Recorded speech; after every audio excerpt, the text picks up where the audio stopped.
For the people who weren't here at the last session, perhaps we should start by introducing ourselves. I'm Al Adelot. I'm the chairman of the planning board, and my other board members are Roy Chatteldash. Steve Oppenheimer. I'm David Mendelson. Susan Zacharias. right.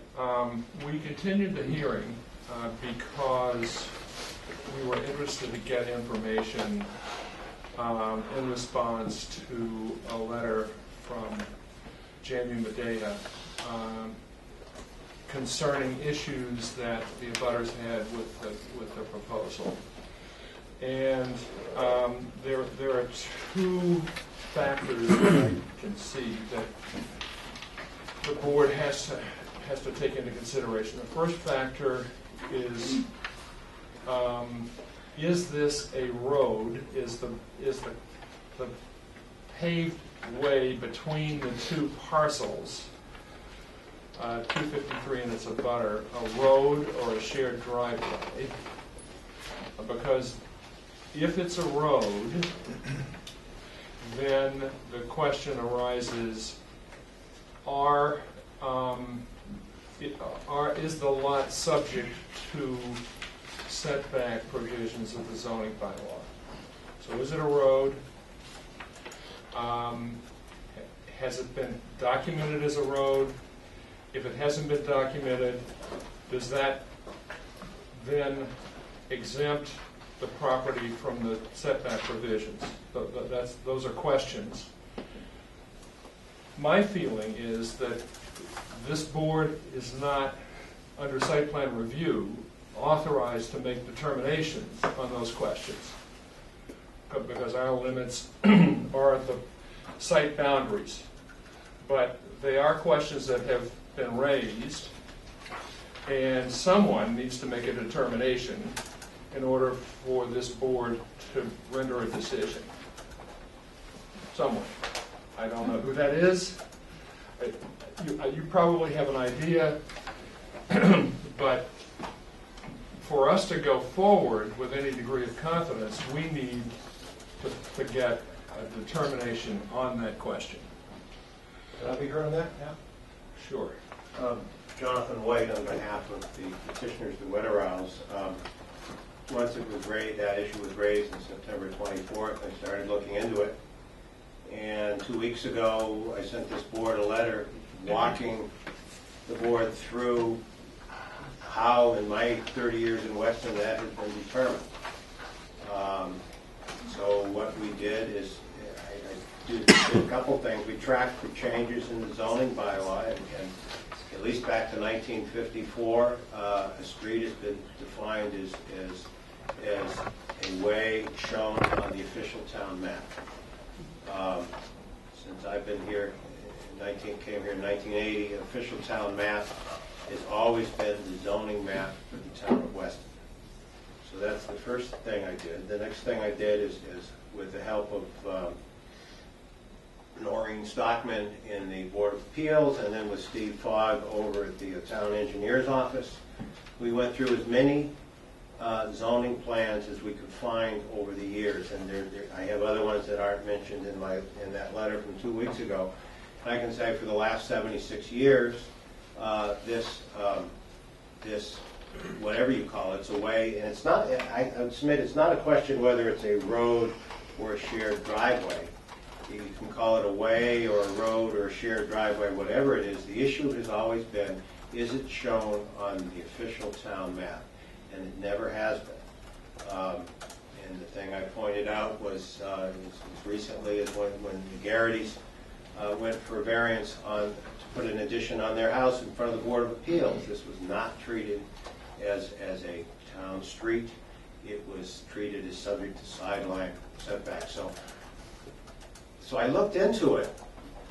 And then the next thing I did, I met with Steve Fogg, asked him if he agreed, our town engineer, and he said yes. I had a brief meeting with John Field. He agreed with me.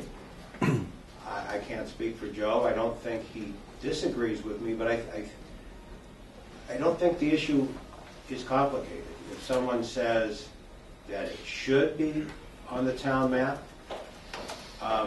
It's not, and it hasn't been for 76 years, and this is the first time it's come up. In fact, I would suggest that there's probably even less reason for it now, because at one time, I looked at the old plans, there was a paper road that went all the way through to Hidden Road, a continuation of this way, what we've been calling a shared driveway, we can call it whatever we want.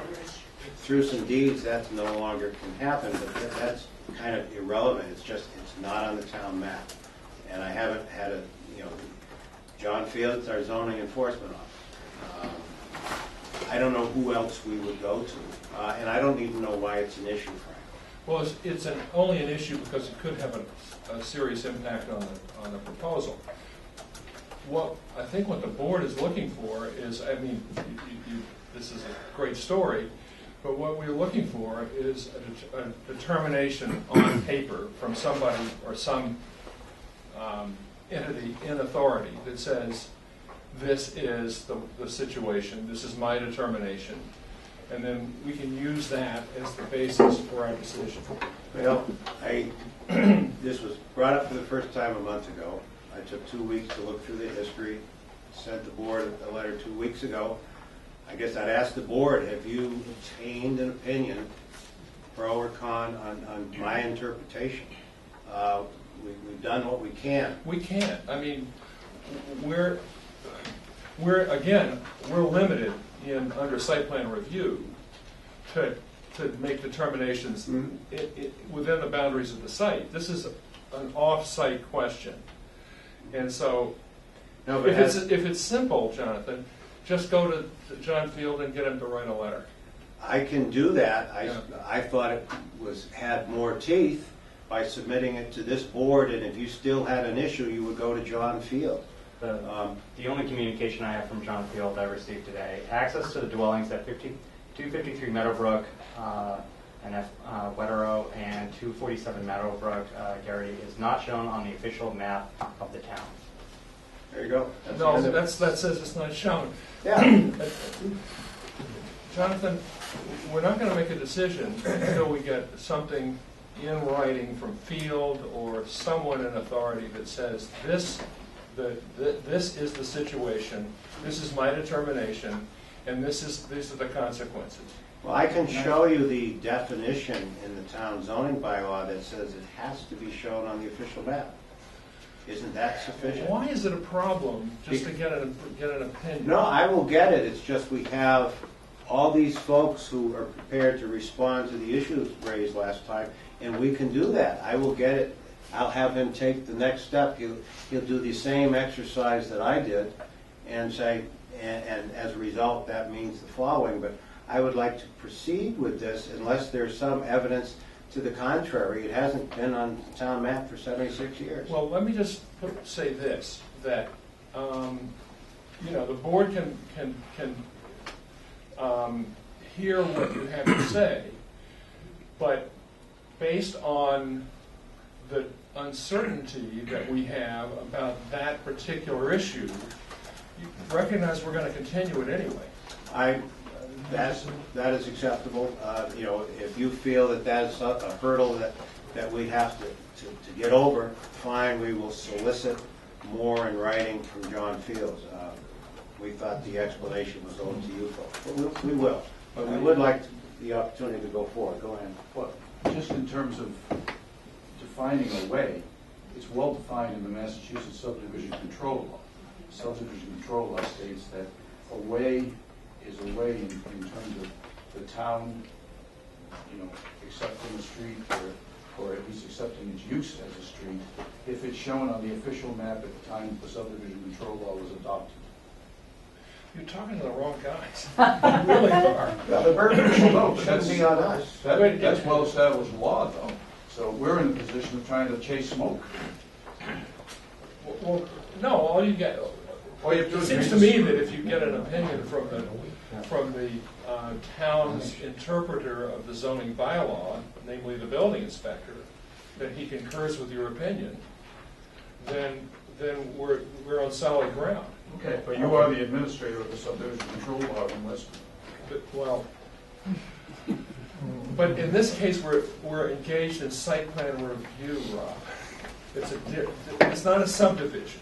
No, but, well, I won't argue the point. We would like, I guess you had this letter 2 weeks ago from Jonathan. You don't think it prudent for one of you, anybody, Joe, to go to John Fields, the zoning administrator, and ask for a letter? We met with Joe and Dave and Kim a week ago today. We could have walked into John's office had we known. I think. So just so you know, I did, and in fact, his response was to an email. Are you able to provide an opinion on the status of the Gary's right-of-way as a private way? He did not respond in a way that it satisfied the board, and I think that's the issue, is that we need something from him in order to satisfy the board that this is that was the wrong his question, opinion. as a private way. Well, anyway, what I'd like to do is, we will go to Mr. Field and ask for a more explicit letter, but we would like to proceed today, as long as we're here, with the other issue. All right. I think you raised your hand. Did you have something you I wanted to did, contribute? excuse me for interrupting you. Jenny Medea, representing one of the abutters.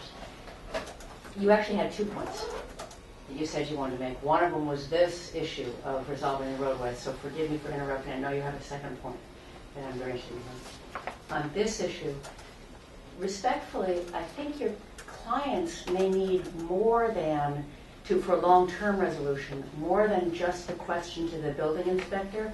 I agree with you. When you go to the building inspector is going to read from the zoning code. That's not the issue. The issue is that the ownership of that way is quite different than it's represented on the map. And therefore its status is uncertain. And we agree with you factually. If you'll forgive me for doing this in front of you all. We agree with you factually. It's been many, many years. Looked like and acted like a shared driveway, not what it is in law at the Registry of Deeds. And I've had a hard enough time explaining this to my own clients. It is what it is at the Registry of Deeds. The question of what is it under Weston's zoning code is a question that I would respectfully suggest is better posed not just to the building inspector but the town council also. Because if the Weston zoning code has been, if it was zoning map, has been incorrect for what it's meant to be, then the question is how do you resolve that and what does it mean if you've already applied for some sort of approval before that correction is made. And I'm saying that not because we necessarily derail your development that way.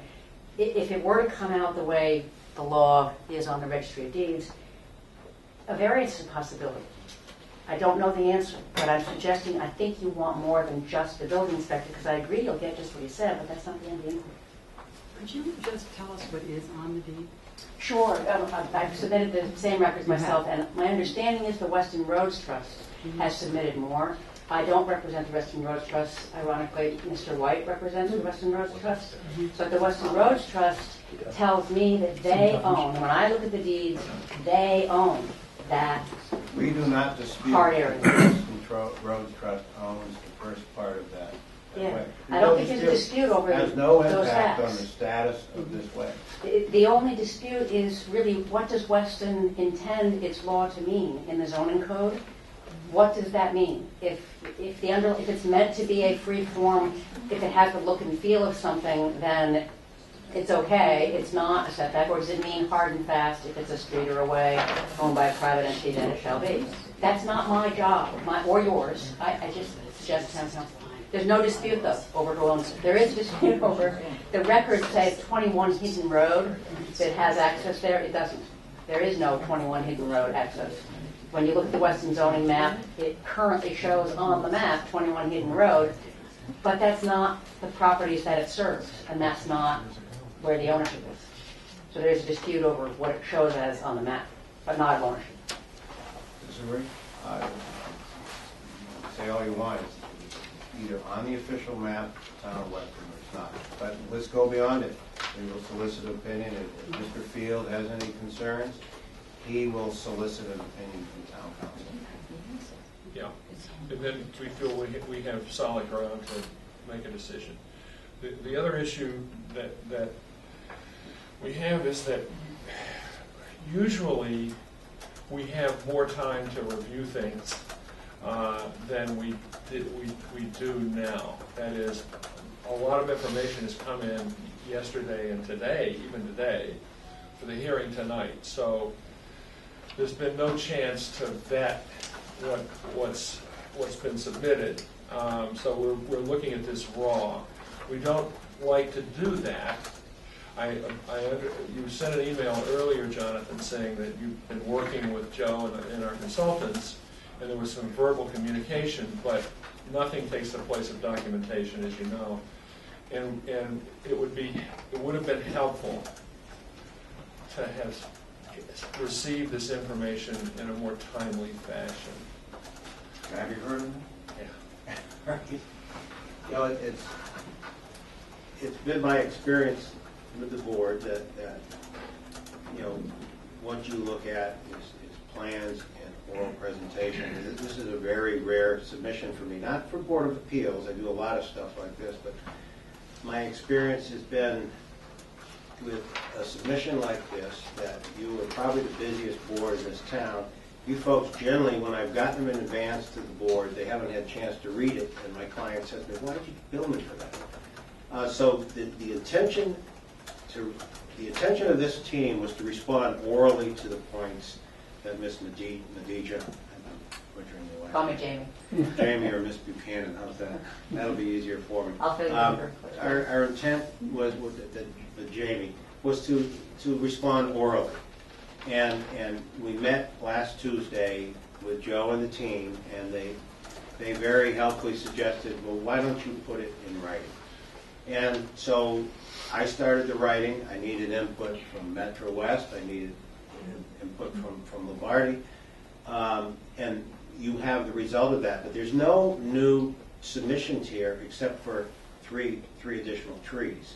So the plans you've seen before are the plans you're seeing now, with the exception of those. What this is responding to the points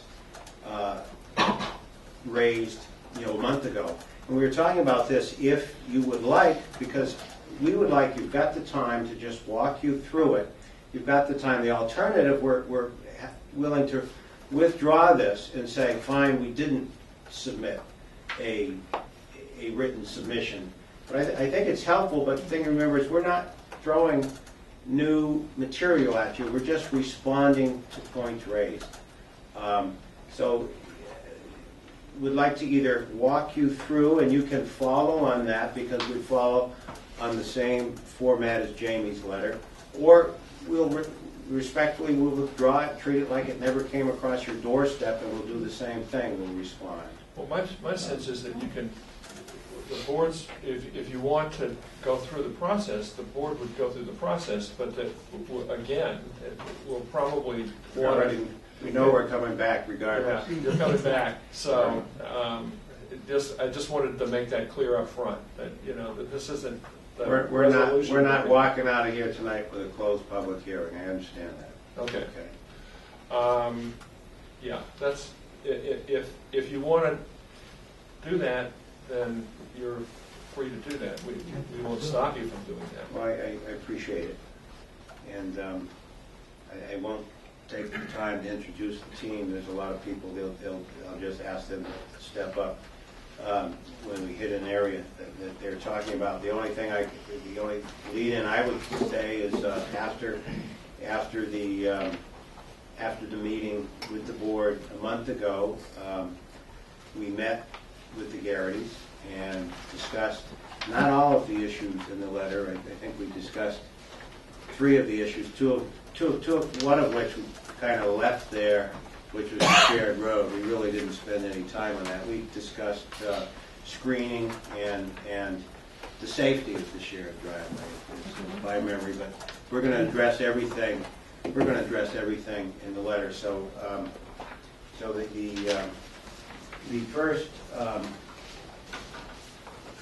first point is the natural characteristics and scale of the buildings, and I'd ask Metro West to comment on that. as far as what's proposed, and we can make some comparisons.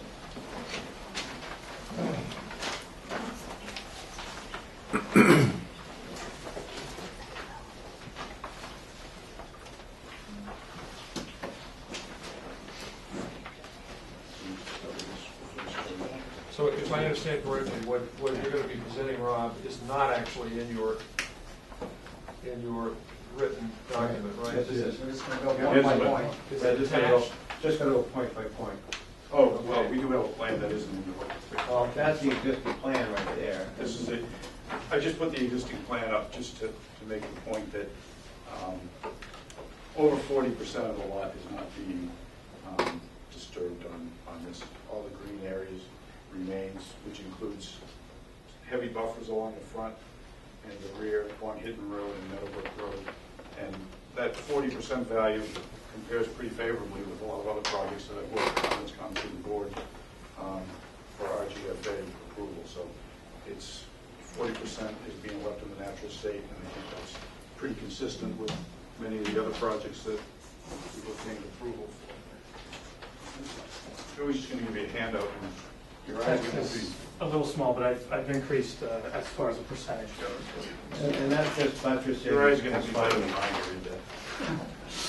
But basically, what that handout shows and what this plan shows is, what we did is, this is our locus here at 253 Meadowbrook Road. We went around the whole neighborhood on Meadowbrook, Hidden Road, Dogwood, Windsor Way, all properties that are in close proximity to us. And we looked at the total lot coverage of the existing properties compared to what we're proposing.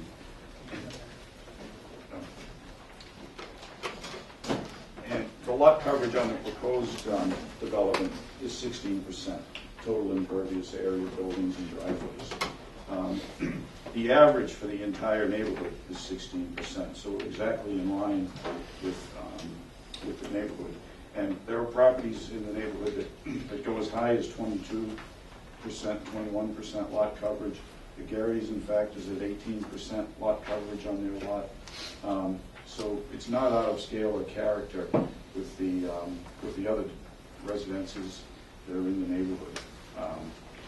That being the primary point. And 253 is actually, this is a Residence B zoning district, so it's only a 40,000 square foot district. We've got about 95,000 square feet of land and an awful lot of frontage. So this lot would be an easy candidate for an approved not required subdivision to actually create two dwellings on the lot, which I think in that circumstance, even two 5,900 square foot houses end up with a lot more clearing and alteration of the natural characteristics than this one house and car barn will. And that's kind of it I have on that particular point. Turn it back to Jonathan. One point we made was, there's two buildings here now. What's proposed is two buildings. With respect to the car barn, what's there is, as I described it, it can hold 5 cars. I was told tonight that actually it can hold 6 cars. Plus there's a work area. Plus behind that barn where it is now, it doesn't show here, it shows better here, Shows here, John. is a half basketball court. That's being removed, and we're going from 5 or 6, if you will, bays to 7 bays. So there's already 2 structures on this site, and they're good size. And so that's it as far as the massing and the impervious surface on this site. Now we can go through these Al, one at a time, and see if there's any questions on each one, or just walk it right through, whichever you prefer. Let's walk it right through Okay. and then deal with all the questions at once. Okay. Metro West will also address the issues raised about storm and groundwater. The storm and groundwater issues, I think, they're a little bit squishier to respond to based on the form and content of Jamie's letter. But I think what I would respond to is our property is discharging water under existing conditions on the Meadowbrook Road and Hidden Road primarily. We're reducing both the rates and the volumes by anywhere between 20 and 50%, depending on which storm event you look at. So it's a significant reduction, and one major thing that's being done is that driveway that's right at the intersection of Hidden and Meadowbrook Road, which basically kind of sits in the valley of the property and serves as a perfect river. The direct flow on the Meadowbrook Road right now is being eliminated and landscaped. So we're not only going to be controlling rates of runoff and volume, but we're going to slow it down to a great degree. In terms of the methodology, the methodology that's employed here is the same one that's required by your Weston Stormwater Management Bylaw. It's the same one that we use in almost every community in the Commonwealth. And in fact, it's the same methodology that's used across the vast majority of the United States. So I don't think there's anything strange about the methodology employed here.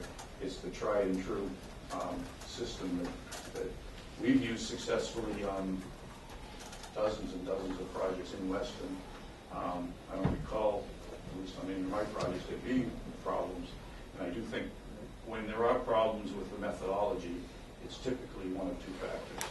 The biggest factor is that insufficient data is collected before the models are applied. Typically, insufficient information on either groundwater levels or soil permeability, which is probably the biggest cause of drainage issues for systems that are built that don't work the way that they're modeled. And the second thing would just be basically inexperienced modelers applying, a mathematical model that once you put data in, you'll always get an answer, and it's up to the designer and the engineer to understand whether or not those answers are reasonable or not. And having reviewed for years a lot of submissions that went into the Conservation Commission, I'd say, there were a fair amount of submittals that went into that board that the engineer didn't really understand what the model was telling him. So I think, I stand behind the model that we put together here, and I think it's something that's worked on most properties in Weston, and I think it'll work on this one too. Rob, you commented on Hidden Road and Meadowbrook impact. The Garys are the ones who are objecting the butters to the east. Can you comment on any impact to the Garys on the storm and groundwater? Well, and just taking that back a step too, when we had the site walk, Mr. Becker was at the site walk and he expressed some concerns relative to a low area that he had in the back of his property where water, even under existing conditions, tends to collect and pond up during certain storm events. And we took that information to heart. I mean, it's the type of thing that we like to hear in a public setting so that, if there are problems, we can try to address it. And we did address it, and I think we resolved that problem, and I think to Mr. Becker's satisfaction. In terms of the Garrity property, it lies considerably up gradient from us. And, the physics here is the same as the physics anywhere else. The water's not going to flow uphill. So we're not going to have an impact on that property. One other question on this topic for you, Rob. An article by Y.K. Zhang and K.E. Schilling was cited.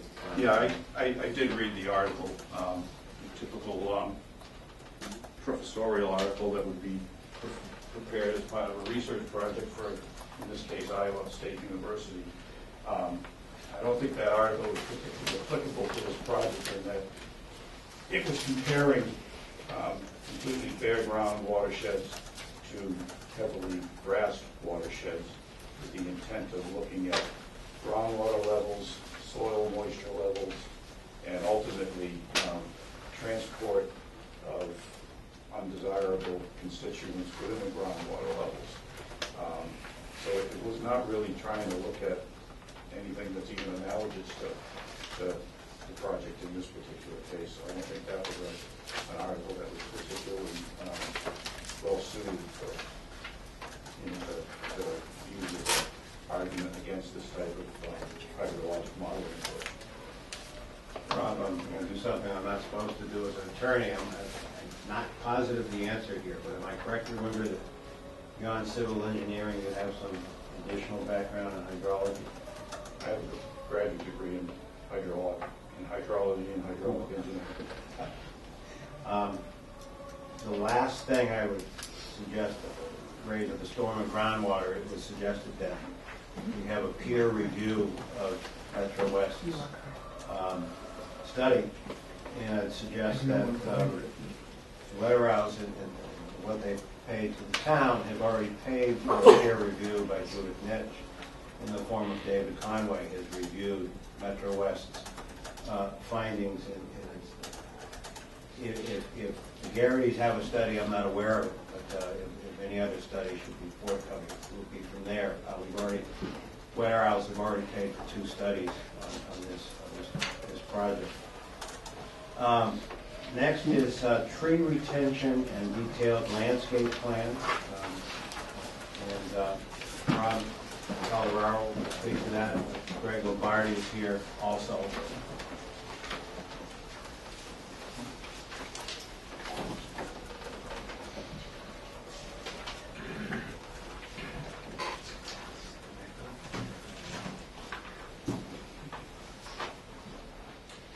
So I wanted to start off by saying we have presented a full landscape plan, including a tree plan and a full-on shrub and ground cover plan as a part of our original submittal.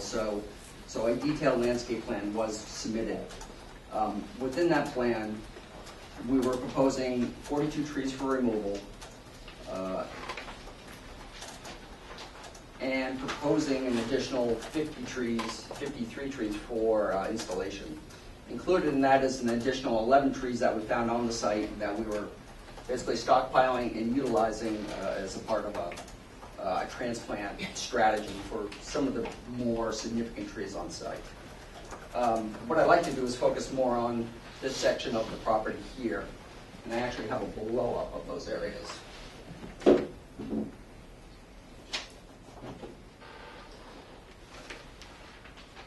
So in response to the original letter, we actually had Metro West Engineering go out and actually do some soil probing to determine the depth. So we're looking at the back garage, the Garrity property's up here.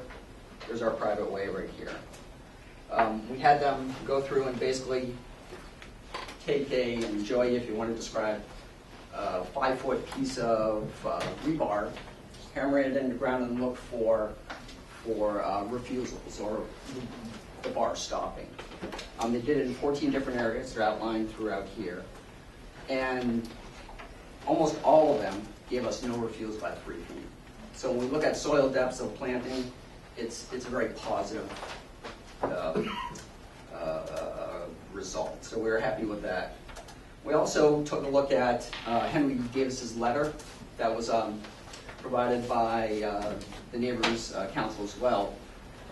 And our original planting scheme was really, I think, taking a lot of what he said to heart, in the sense that we don't want to disturb the existing trees. We don't want to go in and plant large trees in an area where there are large trees. So utilizing this data and respecting his inputs,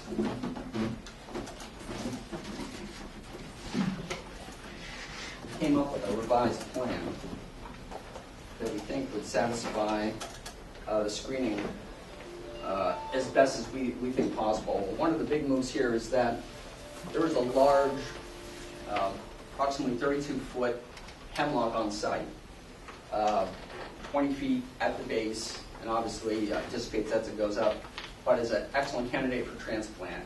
And we would love to utilize that right in this area where we know our soil depths are deep.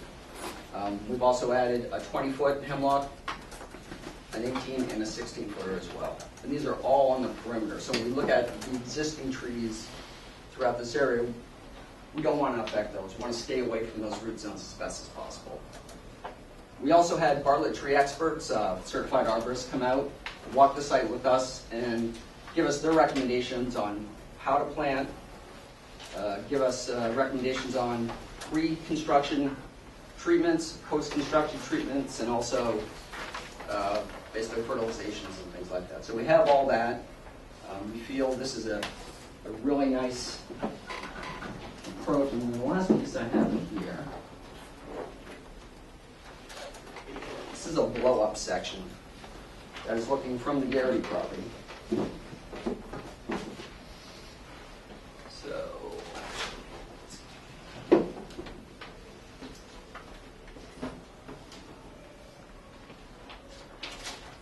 So a section from the Garrity property here, cutting down through the private way and then through the garage. And these are all the peak high elevations. The tree that you see in the middle is that 32-footer that we're proposing to plant. And these are the sidelines from the second story. So we feel like this is a beautiful full tree, the best we could possibly do, with obviously keeping the existing trees that are inside. Rob, would you address, when we did site walk over near the tennis court, there was some, on the original plan, there were some pretty significant trees that were going to come down. But one of the benefits of flipping the garage is to accommodate the Beckers, and moving it forward into the site is all of those trees are being saved. Absolutely.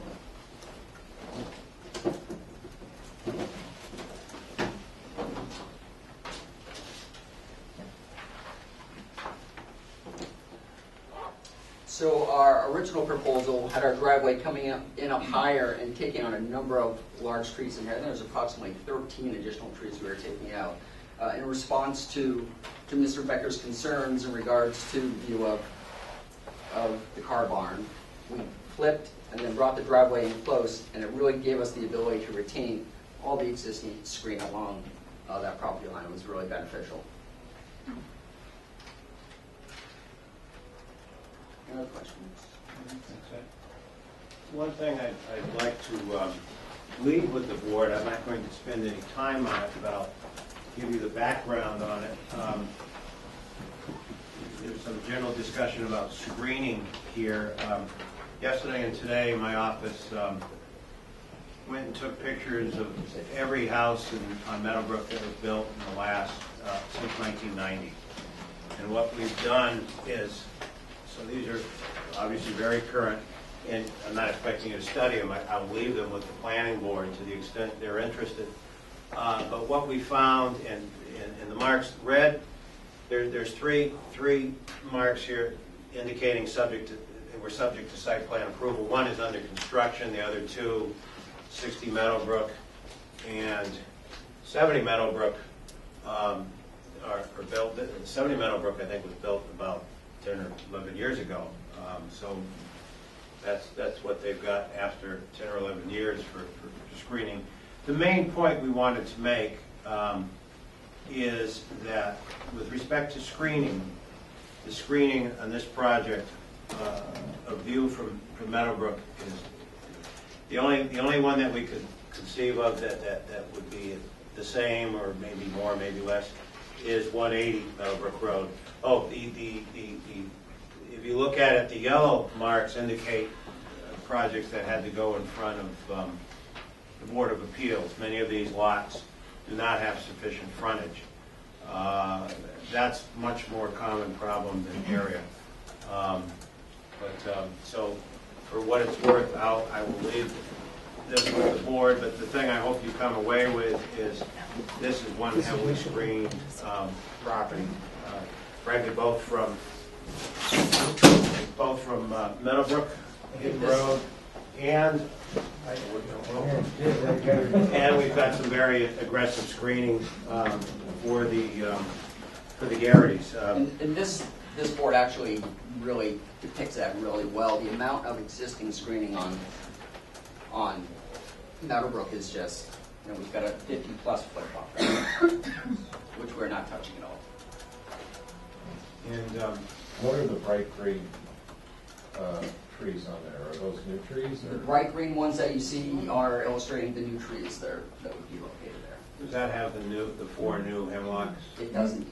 Prior to that, in the submission, it showed one 14-foot hemlock along that stretch. So there's 4 now, and they're all bigger than what was proposed before. So Sizes range from 30 being the transplant, 20, 18, and 16 foot.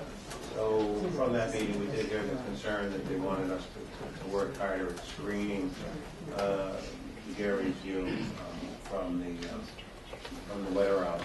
The next topic, If I may, just to point out on the very first point, the house is here with the garage, and this is the car park. These are the impervious or porous driveways and patio. But the house structure is, it actually kind of looks bigger than what it really is. The house is this big, and there, and there. Good point. on the subject of ledge removal, we have Andy Dufour from Maine Drilling and Blasting, which is a company that has done a lot of work in Weston, and I understand is extremely well respected. Yes. Good evening, everyone. My name is Andy Dufour. I'm the division manager here in Massachusetts, and I'd just like to start off with our history in Weston as a company. We've done 11 projects in Weston since 2007. We've got a well-respected, established relationship with the Fire Prevention Office in Weston. Some of the most recent projects, we just completed a project at the Pine Brook Country Club. We've done work at 55 Hidden Road, Regis College, just to name a few. When we get outside of Weston, we've done plenty of work in the city. We've blasted 85 feet off Mass General, while there was actual laser surgeries being performed. We've done work in the EMC building, inside the EMC building in Hopkinton, and we've done work under the Maine State House building, actually underneath the building. To go over our process, to demystify the blasting process here, we're strictly regulated by the fire department. We have regulations we have to follow. It starts out, we have a 250-foot pre-blast radius where we have to offer pre-blast surveys to anybody within a 250-foot offset of the blasting. So we offer those. When we have the surveys done, we bring those down to the fire department along with our blast plan that we compiled. And the chief will then issue us a permit if we're in compliance with all of his regulations. When the blasting starts, we set up seismographs. We'll set up seismographs at the 4 closest structures on these projects. Every day that we're on site, there's somebody from the fire department there. It's called the fire detail. We have them on site, and we give all of our seismograph readings to them at the end of the day, along with all of our compliance paperwork, our blast reports. Other than that, our blast design, it's all determined by the location of the blast in regards to the structures that surround it, the competency of the rock, what it takes to break the rock and fracture it so it can be excavated, and our vibration limits on those structures that are closest to it. So we start out very conservative. Our actual test blast within this blast plan is an 1/8 of the state regulation to peak particle velocity of 2. So we're at a 0.25 when we start, and that's when we get a feel for the lay of the land and our blast design, and we continue from there. So. Can you contrast blasting versus chipping? Yes. Chipping's the right term. It is. We call it hole ramming, and what it is a hydraulic hammer mounted on an excavator, which continually pounds on the rock. What that requires to actually mechanically remove the rock is you have to perforate the footprint of the rock. So the drilling that we would drill holes in the ground to put our explosives in, we actually still have to drill those holes, but instead of being on a blast pattern, which is a drill hole every 5x5 or 6x6, we're actually 1 foot on center with this pattern to provide relief for the hole ram, for the hydraulic hammer. So what this does to the project is it really extends the duration because it takes probably 3 to 4 drills to support one of those hole rams. So if you do the calculation on this project with a footprint of rock to be removed, and we actually were looking at about 200 drill days versus blasting, we would have 20 drill days in to blast. And what that would be is 2 to 3 blasts a day, which would last less than a second. So, and another thing with the hydraulic hammer is it's constant. It's constant pounding. How would you compare this site relative closeness of neighbours to other sites that you work on? Our company has performed work for school additions, which are actual additions right up against the school. We blasted with the children in the school. It's actually safer to know where they are and have them within the building. Like I mentioned, Mass General, we've done multiple hospitals, and we do swimming pools in people's backyards in very close proximity. And it's all based on your blast design and the charges you put in the ground in relation to where the structures are. Question? Yes, sir. Yeah, Jim Garrity, I'm the dreadful neighbor who lives up the street. My knowledge of blasting is pretty much limited to the impact of a 155 millimeter howitzer, and that was 4 decades ago. Question I've got is we were originally told by Mr. Stevens that you were going to hammer the ledge out and that it was far less intrusive than blasting would be. I got a copy of a letter, at least from Jonathan White, tonight is when I saw it, saying you're going to blast because that's far less intrusive than jackhammering. The truth seems elusive on this. You're an expert on it. Which is less intrusive to neighbors? To neighbors, I would say... And vibration being the issue I'm focusing on. Well, vibration is... with a hammer, there's no regulations. The fire department does not regulate the vibrations, so there's no seismograph set up on your house to do that. So for me to comment on whether the hammer versus the blasting, there's really not the data for the hammer, but what I will tell you is a constant duration of the hammering. It's constant. So, and there's no regulations for it. Whereas the blasting, it's a second. It's a second. It's regulated by the fire department for a strict regulation, and so we have to adhere. That's interesting, but there's not an industry assumption that one is less and the other is more. I'm ignorant on the topic. No, but Could I comment on that? I work with Andy. Sure. It's been kind of a turnaround. People always prefer, the hammering is new to the industry, say the last 20 years or so, and people always try to avoid the blasting, prefer the hammering, but now there's been a total switch. The people that have been exposed to the hammering much more prefer the blasting. Thank you. No question about it. I just finished a job on Commonwealth Ave. And thanks. No, because I really wasn't. The quality, there's a big difference between the noises and the tubes. Also, is that correct? yeah, that's correct. Can you describe it? Well, the hole ramming is almost just a constant chatter, like you can feel it in your teeth. It's just constant, boom, boom, boom, boom, boom, How do you boom. compare it to, I don't know what I'm talking about, a jackhammer? It's very comparable, but at a larger magnitude, because a jackhammer is a hand tool, where this hydraulic hammer is they're different sizes, but you probably have a 10,000 pound hammer mounted to a hydraulic excavator, constantly pounding in the ground. And possibly more than one. Yeah, that's correct. Yeah, and probably at least. Where's the noise of the 1 second blasts?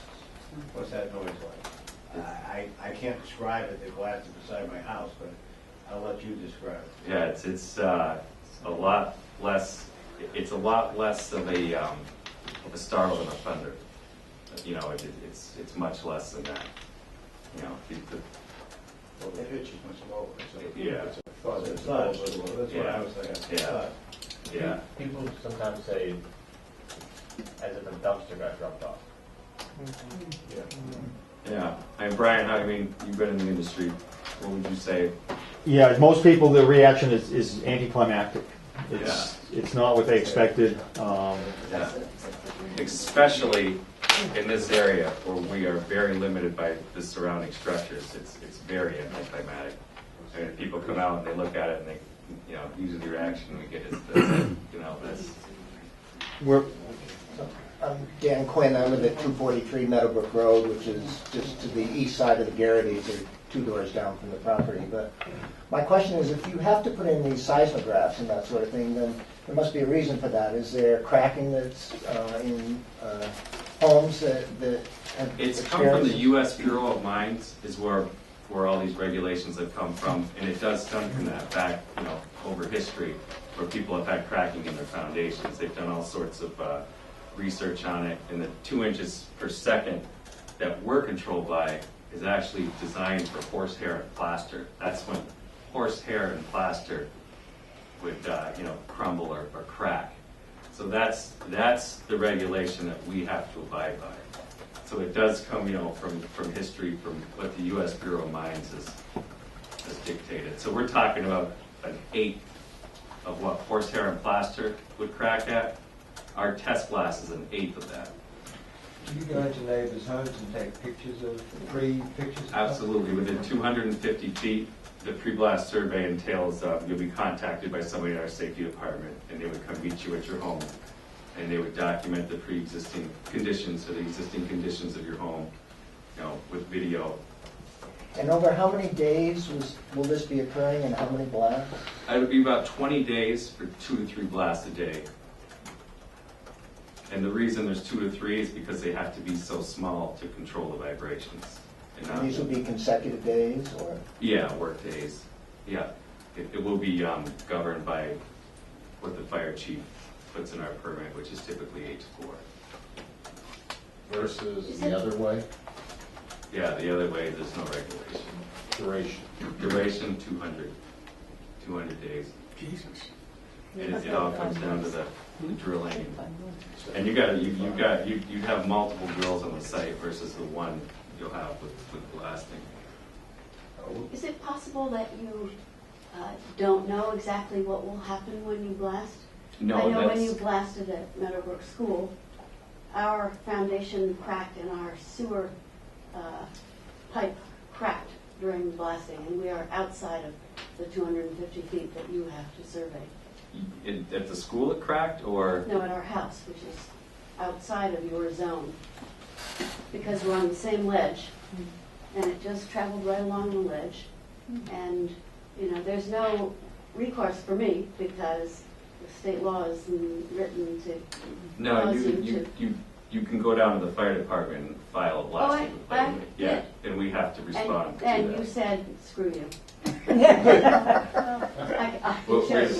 We are governed by rules. I know, and what I'm saying is it Yeah. possible that the rules are not tight enough to cover all situations which might occur in an area which is one big ledge?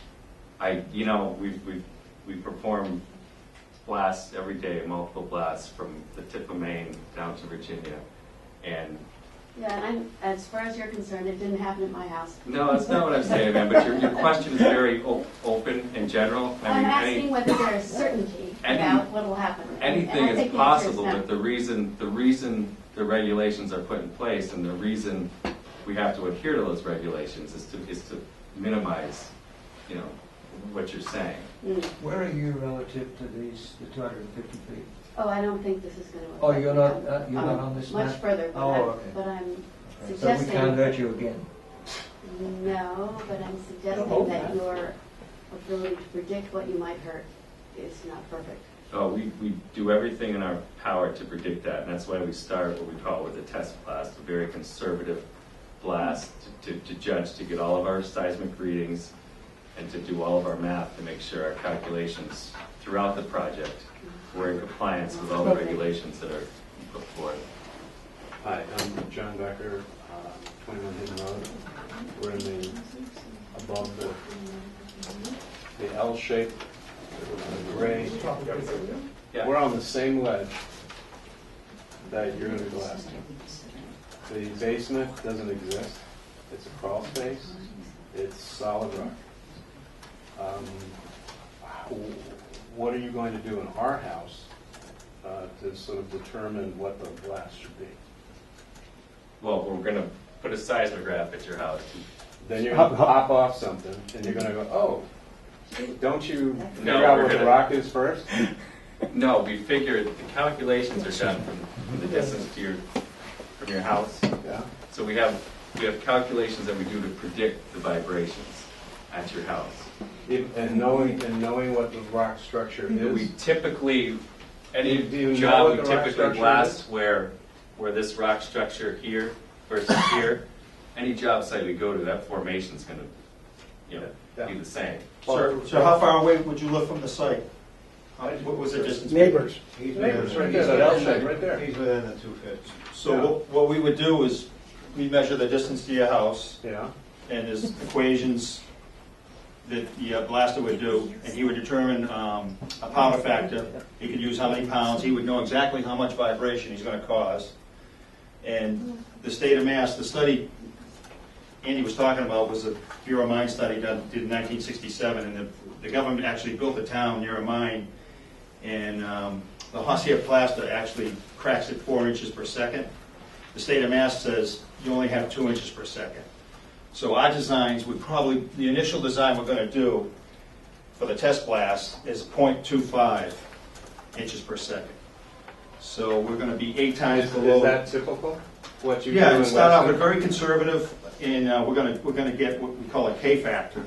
We're going to see how the rock reacts, and then any future designs, any blasting we do is going to be based on that K factor.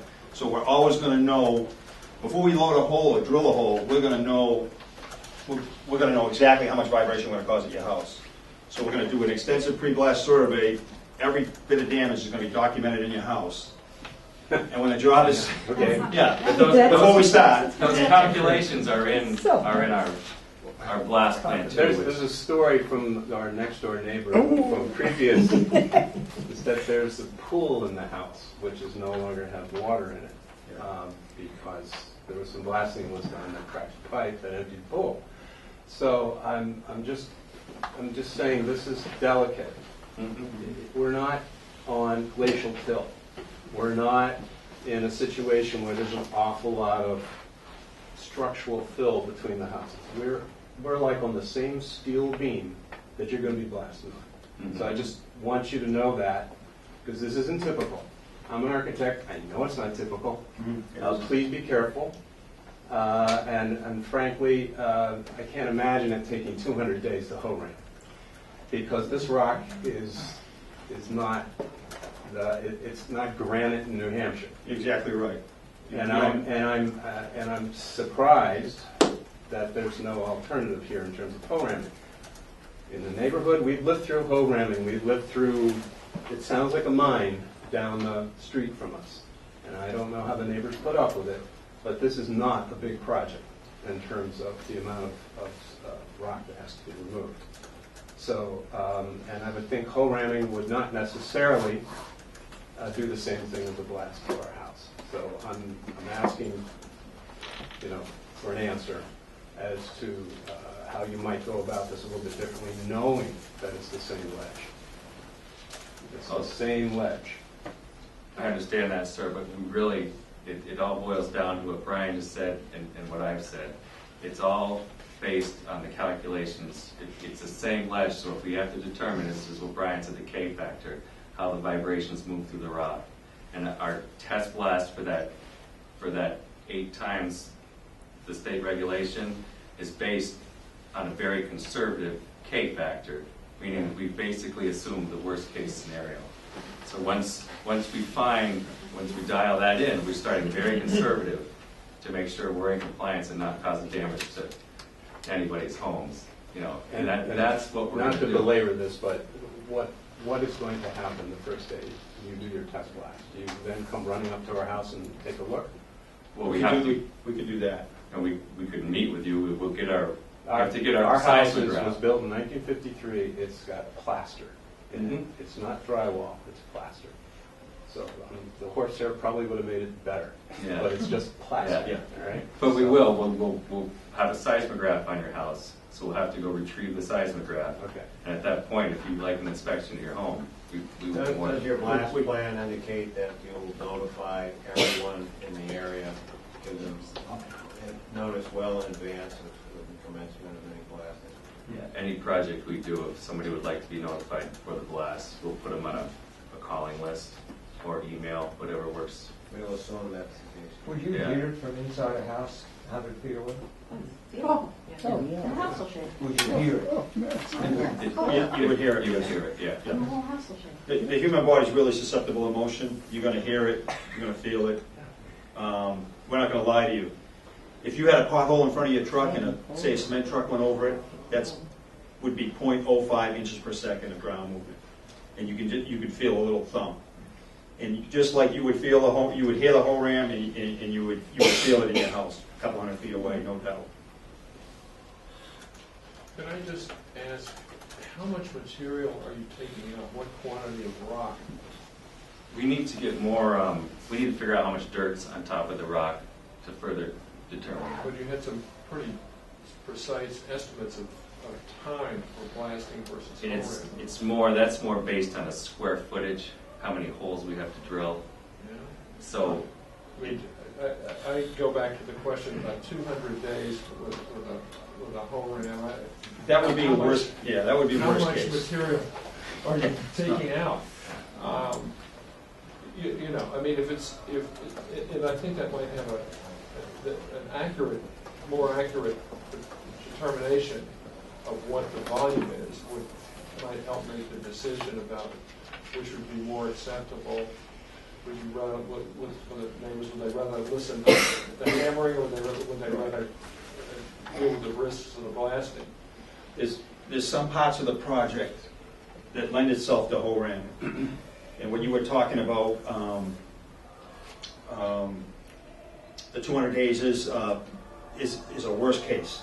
And that's if they came out with a whole ram and nothing happens, it's not breaking, which has happened, but I doubt that would happen in your area. The rock is not that high.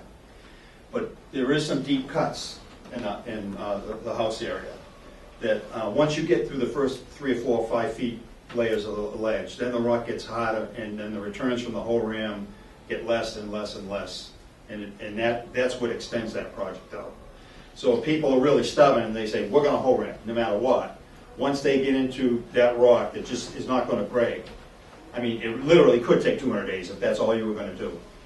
But I think the quantity, once they get in and strip the ledge and try to get the site down to grade wherever they can, a lot of that rock could be ripped up, and that quantity could drop, and the scope of the work would drop. The scope of the blasting would drop. The blasting, I've told people bid jobs and told them a couple weeks, and it was going to be $50,000. And then once they stripped the lot and everything, we'd come back and it was a half a day's work, and it was $1,500. Similar. So you really don't know until you get into the site. But all these calculations are based on worst case. And your house, it's good to know what you're saying. It's good to know. We can take that into consideration. The day of the test blast, that we could have the survey guy there go right through your house again, make sure you're comfortable with what's going on. We could work with you, and we have worked with people. We had a job. We're talking about today. We just got called back to it. Off the top of my mind, we were in Wellesley at what was it? 48 Cranmore. 48 Cranmore. We were 25 feet off a gentleman's house with 17-foot cuts, and he was an engineer, worked all over the world. He sent letters to the fire department, and we were looking at the letters. We're like, how does he know this stuff? This guy's amazing. He knew in-depth details about blasting that only the most intelligent people in our industry would know. And we did that project, and we more or less got a slap on the back from him when we were done. He couldn't thank us enough. We got through that job without an incident. For people that are within the 250-foot radius, you guys do the survey. What about for people who may be outside of that? How would they document the condition of their house? Would you send surveyors in there as well? In the situation where you've got a single ledge that you're working on, sort of as he described as an iron beam? In Weston, the fire department is very proactive. They've asked us to do surveys as far as 500 or 600 feet on certain residences, and we automatically comply. We comply. And so then, if there is a survey and it does show that there's been some damage due to that, what is the recourse that people take at that point? Do they go to you? Do they go to the builder? They go to your insurance company? They go to the fire department and file a blast complaint if the owner feels that their house is And damaged. then I understand you weren't happy about that, but then what is supposed to happen then? So what happens is there's a regulatory review of the blasting company's performance. The blaster has to bring in all his seismic data and all his shot reports. It goes into the fire department, which then forwards it to the state fire marshal's office, fire prevention in Stowe, at the fire academy. And they have a team up there that will review every aspect of that job, how we pull the permit, do we have a dig safe, just every little nuance of that job. Maybe you did everything right, but it Right, traveled exactly. farther than anyone would have Exactly. You know, expected. what I So can- you have someone here with a damage, you have a swimming pool that ended, Right. again, farther away because of Right. So not particulars. documented. Right. So how does someone get relief on that? Because I'm sure that's what a lot of people are really concerned about. It'll still be a blasting complaint, whether it's within the 250. I know, or as beyond. you mentioned, and so as we go forward, the fire department reviews it, make sure you guys did everything that you were supposed to do. Right. Yeah. So then what do they do? Then it goes to our insurance company. Right. And they have to respond. Right. So then they go back to the, So you have yes, you have to sue their insurance. exactly. So what, Could you put a more clear point on that? I want to make sure everybody understands what you're actually saying. If they have a concern, it goes first to the fire department, there's an administrative review, and then what happens? If we've broken any codes or any state laws, the blaster would probably lose his license. I'm not So- concerned with that. I'm going to Yeah. assume you're extremely good professionals. Right. I'm asking Right. if something happens anyway. You, Mr. Smith, made a wonderful statement. You said, oh, we'll record very well the damage to Mr. Becker's home. Yeah. And I understand you don't intend any damage. Nobody does. Right. But the damage happens anyway. Alleged What damage. happens next? Do they have to themselves take on the responsibility of filing a lawsuit, or is there a process that provides for their compensation and restoration? The process is in place to, first of all, can I start by saying, blasting's a big industry. There's 60 million pounds in this state goes off every year. We're talking about this job might be 1,500 pounds. Our company alone burns 29 million pounds of powder last year. And we do get complaints. And what would happen if every time we blasted, if everybody had a complaint, you just wrote them a check? You know how that would work. There would be no more blasting in the state because no one could afford it. So if you look at your houses, if you have a house down the Cape where there's a summer home, or any place, any malls you go to, any sidewalks you walk, concrete cracks, and it freezes and thaws, cycles, and if every time someone complained about blasting, you just can't fix everybody's problem every time, because if you go through your house tonight, if you go through your house down the Cape, or if you have a house in Florida, if you go through it, you have cracks above your door jambs or your windows or your concrete. But this is the reason for the pre-blast survey. Right. We document all of it. So if there's something out of the ordinary. Let me ask the question more yeah. explicitly, again, you move Yeah. on to what the planning board wants, Yeah. which is, if you do damage, not whether you argue over the poor woman whose home has been decided wasn't damaged by you in the administrative process. If it's decided you have done the damage, then what happens? Oh, if we decide, we have to, as a company, respond to that. And we're under regulation for that, too. I think, Respond means- I think we So- will agree, wait, hold on a second. I'm not totally satisfied with the answer I've heard so far, so why don't we figure, we're coming back the third time, we'll have a better answer on this question, because I think it's a question that should be answered. Thank you, and may I respectfully suggest simple conditions that may be more than you have to do, but providing performance bonds or something with some sort of factual resolution might solve a lot of people's concerns. Well, one question I have is it necessarily one or the other? Could you start with the whole ram, and then if the rock looks like it's too hard, switch over to the blasting, or, you know, and come back and talk about it if you have to do it. I mean, just... As project manager, Al, that's a good question, and you started to address it. What's less expensive, blasting or home run? See, once again, if the first 3 or 4 feet of rock come off, no problem. Somebody mentioned that, they know that, you know, then it would be hoe ramming. But when you reach that point where you're not getting your return on the hoe ram, if you're just pounding it into the harder rock, then blasting is more economical. So why wouldn't we do, look, we can get a hold of an 18,000-pound hoe ram. No. What's that going to sound like? We know.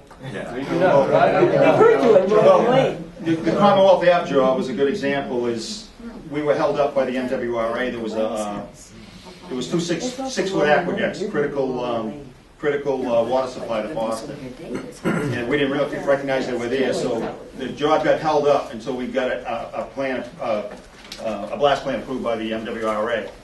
So they continued to hoe ram, and within they hoe rammed for about 6 weeks, and then the neighbors formed a coalition, and they didn't stop the blasting, they stopped the hoe ramming. I believe 24 Meadowbrook was not going to blast. And then I think the neighbours complained enough to where, of the hoe ramming, that they ended up blasting, and they got the job done within 2 weeks. And that's typically what we find. It really is how it always plays out. Right. Okay, so we're going to at least talk about consequences at the next session of the hearing. So maybe we could switch over to the next point that you're going to address. Thank you very much. Thank you. Thank you. The next point that Jamie raised is the safety. It was entitled Safety and Steep Slopes. It was referring to the way or shared driveway or road, whatever we'll call it. And 2 responses to that. I think Mr. Parker sent the board a letter about 10 days ago, and Mr. Parker is here. He lived at 253, shared that driveway for 34 years. So he can tell you his experience there, but beyond that, maybe even before then, I think Rob can speak to any impact. You know, we've got whatever happens, the driveway is being heated. The driveway just serving the Wetterau. No, just the driveway serving the Wetterau. That's correct, isn't it? Yeah. Correct. So one of the concerns raised was, well, there's more driveway. Where are you going to put the snow? There's no place. You don't have to put the snow any place. It's going to melt, and this is the forest driveway. So it's not running, that melt isn't running out onto that shared way and freezing. Is that correct, Rod? Right, I mean, the driveway right now accesses, under the existing conditions, accesses the shared way, and it's standard bituminous asphalt, so it kind of pitches to that driveway. So whatever rainfall falls on the driveway flows into the shared portion of the driveway. For the new project, it's all going to be porous pavement, so there won't be any discharge of runoff from the new driveway onto the existing common driveway, so there'll be a net reduction of runoff. I have to say that in the next session, when we get down to the nitty-gritty, I have real concerns about the forest driveway. Personally, I mean, it's not that I don't think it works. What my concern is what I said in the first session, which is how do we condition it so that it's always going to be a forest driveway from now until the end of time, and that somebody 30 years from now won't decide, oh gosh, I can't afford the driveway is looking kind of ragged. I want to seal coat it. Well, I don't see why it's any different than any other deed restriction that you place on property. Because there's no way to police it. Well, it's the same way as cutting down trees. The neighbors police it if it's no longer working. Not working. I have a concern about it. If it weren't essential to the project, well, it's not essential. The porous pavement on that side of the property is not essential to the project by any means. Well, we're doing it as a Could you run your calculations then with non-porous? Sure. Okay. And demonstrate how it operates if it's no longer a porous surface. That would be helpful. And so beyond that, I could have, maybe Mr. Parker is more comfortable reading his letter, or just? No, I'll just, Jeff Parker, my wife Julie and I bought 253 Meadowbrook in 1978, I believe. Raised 4 children in the town of Weston. Like to think of ourselves as long-term Weston residents, and we had a wonderful relationship with the Garys. I think as my letter states, I think the concern that has been raised is whether or not there was a safety issue on that shared way. And to the best of my recollection, the Garys and I never had a conversation about safety on that way. And in fact, I never believed that the way was unsafe. We probably used that about 30% of the time when my wife was bringing groceries home, and my kids were driving an extra car, or we had some guests come over. They would park, they would use that shared way. And oftentimes when there was a bad snowstorm, one of the things we did is we didn't plow that because we had no place to put the snow. So to the degree that there would be some concern about getting rid of the snow, it seems to me a great idea to have a heated driveway there where that snow would never accumulate, because there really is no place to put it. So I think to the degree that the board's concerned about that, I think there's probably a solution to that. Right now it is it's an asphalt driveway, so if it became a porous driveway, I guess that would be an improvement under your judgment. Whether or not I really think that matters, it doesn't matter whether I think it matters, I guess.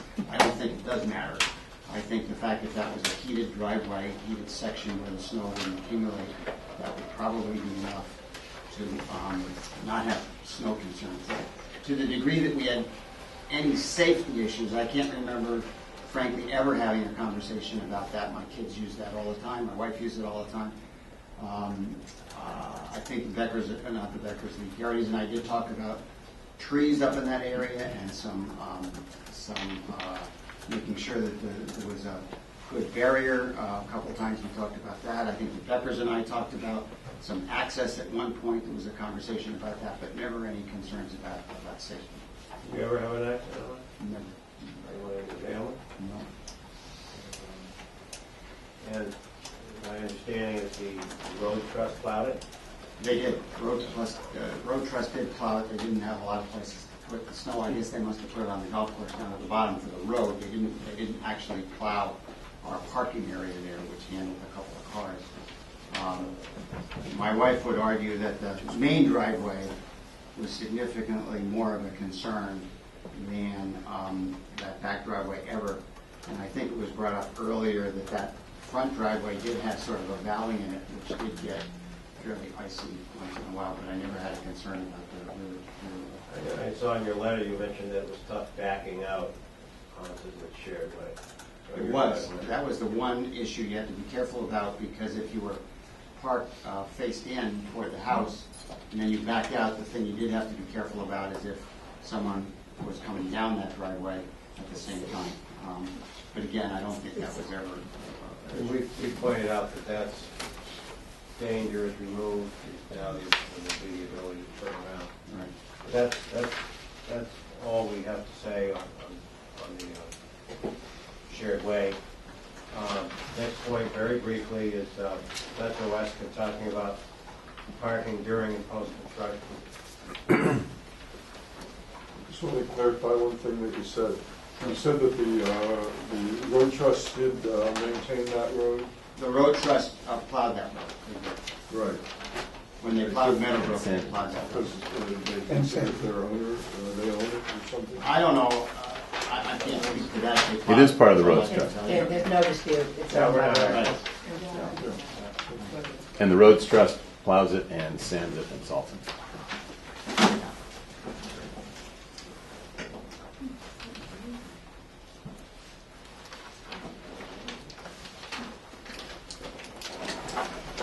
Plan that I just handed out, similar to this, just smaller scales, just addressing the comment of construction, vehicle process, access during construction. We had presented a plan at the last hearing that just showed generally 30 parking spaces. We've now created an area that will have 44 standard spaces. This is all being fit within the limit of work, so we're not, obviously having any construction parking outside the orange construction fence when it is installed. So access will be off of Hidden Road. Each access point will have a gate with a chain link fence across it. There'll be a gate located here at this where the existing driveway location is, and then one off of the shared driveway. So the main construction access will be through Hidden, and again, this area has enough space to have 44 standard parking spaces located through in there, and I know that was a concern in the letter, so I just wanted to address that. What about construction trucks?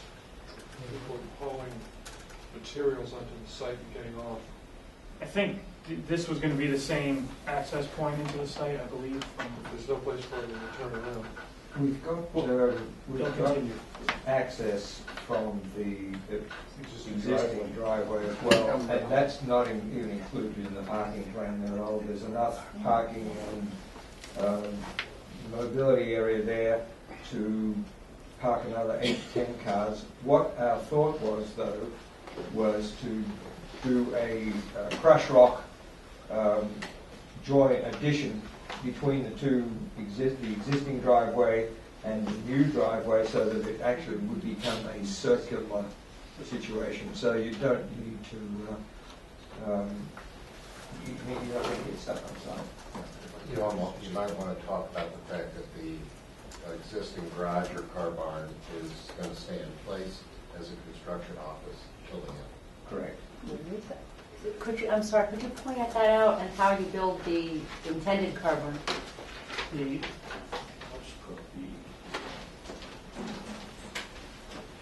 The intended car barn will be the last structure to be built. So we're going to use where the car barn's going to go. This is the existing garage structure, Which is over here, as the staging area for the main house. The main house is going to take 14 to 18 months. The car barn will take 2 to 3 months. When we're constructing this, we will utilize this area here plus the parking lot area of the, it's a fairly small structure, and maybe Marcus, you can talk to the size of it. About 3,000 square feet. Yeah, it's 2 arms and it's got pretty good access. So the last thing to come down will be this area here will be demolished and replanted. So actually it's a pretty good site relative to some of them that I've had to work on in the town, to have this much on site and to be able to stage such a big site that we can stage our way back out of the site. And they have a drive-in, drive-out, 2 different... And to have a drive-in, drive-out. Yeah, John. Could you address all this blasting? I assume that ledge is going to come off the site, or are you going to keep it on the site? What I'd like to do is keep it on the site. Keep it on. Okay, so we'll you crush have, it, and we'll use that crushed material for our base material. We prefer so to keep you'll have a crusher material, on so the there site won't be as well. trucks pulling in and out, in and out. But that's a concern of ours too. I hate to be a stickler, but I happen to represent a ABC construction company that does crushing operations, and they've had to do substantial site permitting to use those. Could someone perhaps speak to that, your ability to do that? Yeah, I addressed that, thanks Jamie for the reminder, I addressed that with John Fields. He would prefer to see that happen, building inspector, because he doesn't want the trucks off-hauling as well. I've already addressed that with him. So you would bring the crusher on site? Yes, the crusher would be do brought the crushing on site Yeah. and reuse on site? Yeah. Okay, then I'm just back to, I'm sure I'm just visually impaired. The green that was supposed to be undisturbed and the area that's used for parking and how you build, during construction, and how you build the car barn. This is existing conditions. Existing car barn, about 6 spaces, about half basketball court, enough room here for 10 cars or so. The new car barn and parking lot is going to be over here with access off of, just in front of the speed bump on Hidden Road. So first thing we're going to do after the demo here is when we start the blasting, we probably set up a crusher somewhere here and clear this area, tree cut, clear this area, take the material from here, crush, fill. It's pretty simple. And now could you show, if you'll forgive me, just one more question. If you could show what you showed at the beginning of the end result with the colors of no disturb and it looks to me, in short, like you're showing no disturb where it's actually totally disturbed. Not at all. This line here is the no disturb, the limit of work. The one thing that Richard Sweeney, who's the stormwater guy, is emphatic about is this is our plan for the no disturbance, which he would obviously they inspect all the time, and that's something that we would respect too. We are not. That would be me. That wouldn't be the stormwater engineer. Yeah, that would be us. It's Joe. Okay, thanks, Joe. We don't want to disturb the buffer. This limit of work line correlates to this limit of work line. It's the same limit of work. So the construction parking area is fitting in between what's proposed. So it sounds like my only disconnect is one that you're trying to solve a problem with, which is using the driveway to create a circle, create a little bit of crushed stone. Exactly.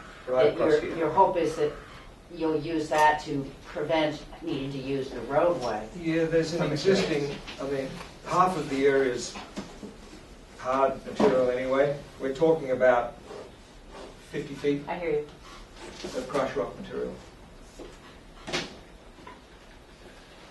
I have a question. Rob Grant, I'm on the Weston Roads Trust, appointed by the Weston Golf Club.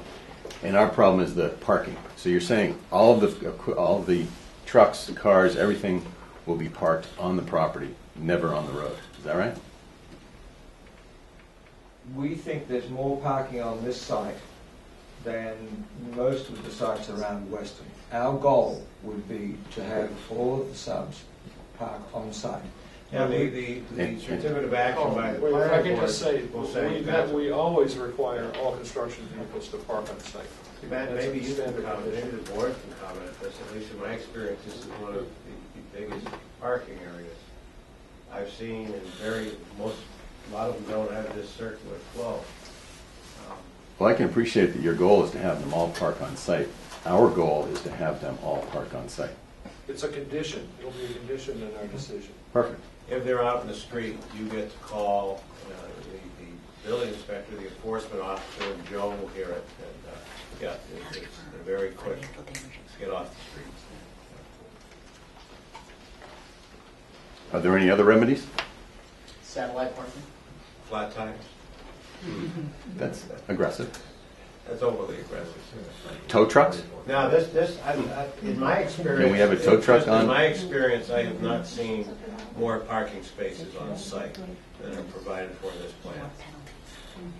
That's fine. This particular location, Well, because with the roads coming in and the parking of the golf club as it is, which is tight, having cars or trucks on that angle of Meadowbrook Road going up into Hidden is going to block the road. I don't think that would happen. I mean, I'm Marcus Glayston, I'm the architect. We've built lots of houses like this all over town. If there's a shortage of parking here, it's simply a matter of satellite parking to make arrangements with. And it's done all the time because this site has more parking on it than any house that we've done. And we've done 7 projects on Meadowbrook Road.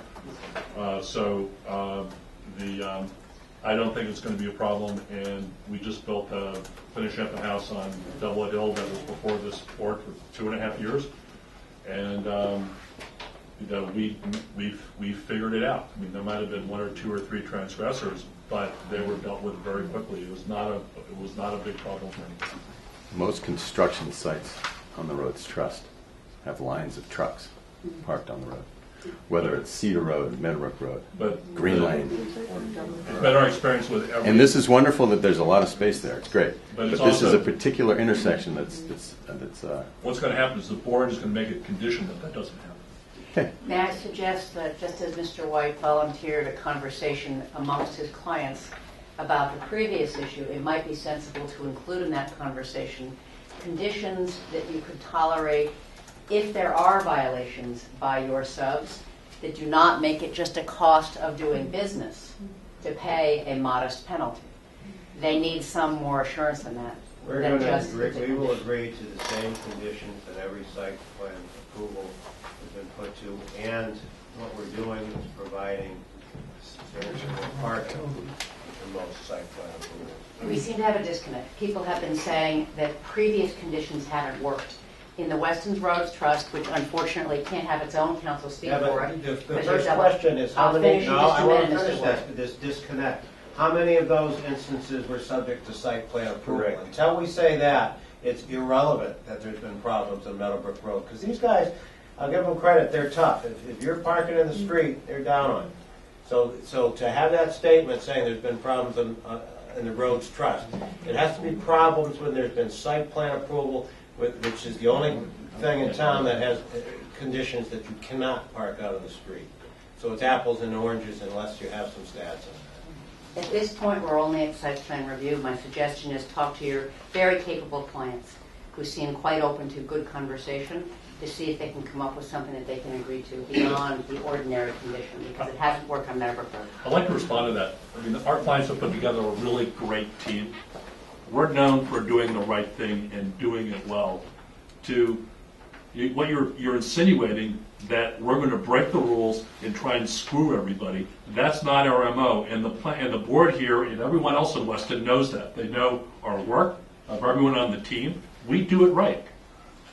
Does anybody else? I don't think it's really going to be productive for you to have people in the room comment on what they think of individual members of the team. You're an excellent architect. You are not the sub who parks on the street because he's in bad if he doesn't get his job done on time. All I'm suggesting, we needn't do it in front of the planning board, talk amongst yourselves to see if you can come up with something else. Nobody's saying your work is bad, Marcus. That's not what somebody's saying.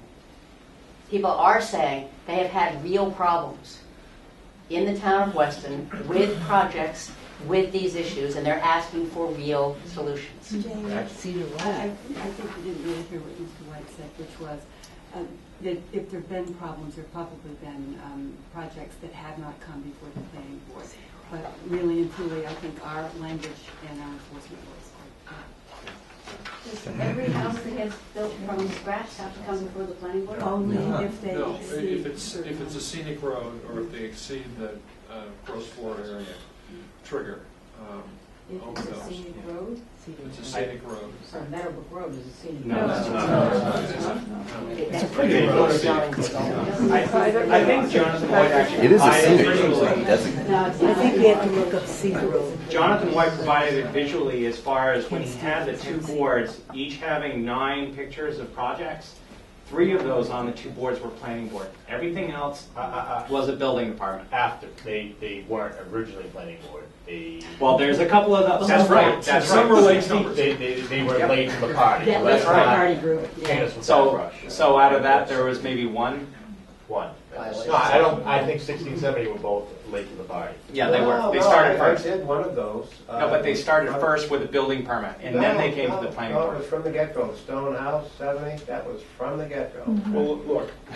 Well, we have a We're question and a suggestion, and All right. we can address We're here, that Jamie. at the next session. Yes. And just so everyone is on the same page, so that go through the planning board, we've already heard about the condition, so and this is just so everyone knows what everyone's talking about. It's call the building inspector. You can usually ask nicely to get the cars off the road, but his main enforcement tool is a cease and desist, which will stop the work on the site until it is remedied. And that's happened. And it's happened. We do have to hear about it. So there is a component there of, because we're not continually, I'd like to, but I'm not continually driving around Weston looking for infractions and conditions. So if someone sees it, just tell us about it, and we can cure it. So my point is, it's a $50, a project like this magnitude, a $50 fine is, but stopping the job, that's a big deal. Hey, could I, one more thing? I'd like to, could you put that management plan back up? There are a number of people that live up Hidden Road. And one of the big deals that we have every morning, in the afternoon, are deliveries at the club. There is no other place for the club to unload other than right across from where you're going to be swinging in there. If you go up Hidden, yeah. But there are trucks that are on schedule, at least I'm aware of it, at certain times of the day. I think it's really very important that you find out what that schedule is. Because if you're pouring concrete and you've got 10 trucks showing up, and there is a Coca-Cola truck that's 55 feet long, and there is a provision truck that's 45 feet long, and they're all standing there, you're not going to get in there to pour concrete. So the point that I'm trying to make is please coordinate with the club, with their deliveries, and try to work your construction around that when you are taking big deliveries. Do they totally block the road? Totally, sometimes totally block the road. Yeah, They pull up Hidden onto the country club side, right? And kind of sneak, like just kind of. They go. Sometimes they blow it and they go up Dogwood, do a Y turn, come back down. Sometimes they back in. Sometimes they stop in the middle of Meadowbrook. Wow. It's just something you've got to be aware of. This is not your typical Meadowbrook site because you have congestion. And the other thing is that's a really big deal is tournaments and swim meets. You've got to coordinate with the club. Are they usually on weekends? No. Well, tournaments are, but they're Mondays. end of the week. No, they aren't. Charity events. Thursdays, Friday, and Mondays. Good point. But it would be, when we get to that point, there'll be somebody at the club that should coordinate with whoever your site director is, the construction manager. But I would like to have that as a condition, not as a whoops. Right. Yes. 61 Meadowbrook Road, 1 mile down from the club. I just want to say that most of those subcontractors will be coming by our house in the morning because they don't come through the club. They'll come that way, and they really go fast. And this has been a problem. And I think when you get to, I still call it Parker's driveway, but the cars from the club events park and stick out into the road. They're walkers, they're bicyclists, they're dog walkers, they're children riding bikes. It's a very dangerous place, and I go by about 5 times a day, and it's a very dangerous place for trucks to be pulling in and out of there, and that should get noted. I mean, but this is a particularly very narrow part because of cars parking and the danger of walkers going around that curve. It's a dangerous place. Jamie, you said you had one more thing. Only very briefly, because you concluded, I think, the presentation of you, and it's really the planning board to discuss. Oh, you have more than you. Then I'll wait. Very quick, very I'll wait till short. you're done. Very short. Okay. Absolutely. One of them, almost nothing. That's the only final thing. The question was, how about post-construction and Metro Weston account? There's 13 spaces on site, not counting garages, post-construction. I think that's parking spaces. I think that's a pretty good number. Somehow I don't think you want more spaces. If they ever had an event that needs more than that, I understand they could, if you had some of the parking, you could back the cars up into each other and, stack them, but 13 spaces. Beyond that, the next point she had was lighting and glare, and we didn't really respond to lighting and glare except to say that we're doing it in compliance with your bylaws and your regs, and we're coming in under the 22,000. Lumens. We didn't say anything more than that. And her final, the final point that we've already addressed It wasn't in Jamie's letter, but she raised it at the last meeting, was the shared driveway. We've already discussed that. That was quick. That was quick. All right, Jamie, you wanted to say something. Very, very, very briefly, that we just got most of this material today, yesterday, and I confess I didn't see it until very close to the time of the meeting. I did my best to forward it so my clients could, but their experts haven't seen it, particularly the gentleman who most wants to see it, which is the landscaping plan. And if I may share that we had a very nice meeting with the current owners of the property, but we'd like to have that gentleman review the plan, as I assume you want your landscaper to also. We have not seen what's referred to as the already reviewed by Dave Conway. We haven't seen his review. I'm sure you would like to also. So we'd like to see those things before making additional comments and to respond in writing to the things that are raised today. A lot of very, very good information is now needing to be incorporated into thinking of the abutters. I do have to refer back to one very basic point, and that's raised at the beginning of my letter. I don't mean to speak for everybody in the room because I'm hardly, there are a lot of people here. It's not just one person's concern. But the people of Weston wrote a bylaw, or approved a bylaw, and it says what it says. That there may have been habits in the past, unchallenged or approved with nobody appealing it. Doesn't mean that this is one that must happen the way it's asked for. We had an excellent conversation though. It is quite possible that the experts can agree on what happens next and then let you carry out your business without the risk of an appeal. But I just want to say I don't think it's by any means done what Weston bylaw would do if it were carried forward and asked in other authorities. And the final thing is I didn't really like the threat of this could be 2 lots. If somebody wants to propose 2 lots and build 2 houses instead of a big house and a car barn, propose it. That's not what's being proposed. It wasn't intended as a threat. It's intended what could happen. The Wetterau's want the project that has been submitted. I have one question, Jamie. What I kind of didn't understand what you just said about habits, prior habits. Oh, what are you talking about? Well, we did have a good meeting. Very good, very good. Respectfully, what I meant was, it's been said a few times, oh, well, this is just the way it's done in Weston, or people do blast all the time, or this is what's been approved. But when you look at the language of the bylaw, which is very rarely approved, many of the people in the room here deal with projects all the time. They're professionals at it. But they don't get appealed a lot, if ever. I don't remember seeing a case that interpreted the language in the people of Weston's bylaw that says development shall be integrated into the existing terrain and surrounding landscape. They minimize use of steep slopes. They preserve natural features. Maximize retention of open space, minimize tree vegetation and soil removal, blasting and grade changes, and screen objectionable features.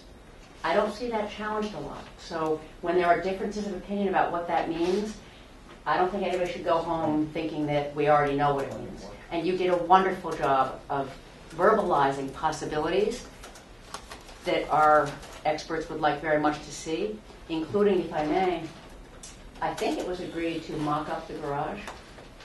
Is that incorrect? Okay. It has not been agreed to mock up the garage, so that's cleared up. Mock up the garage, I don't understand. Perhaps that's best a conversation to have in private. You just said no, so they know that now.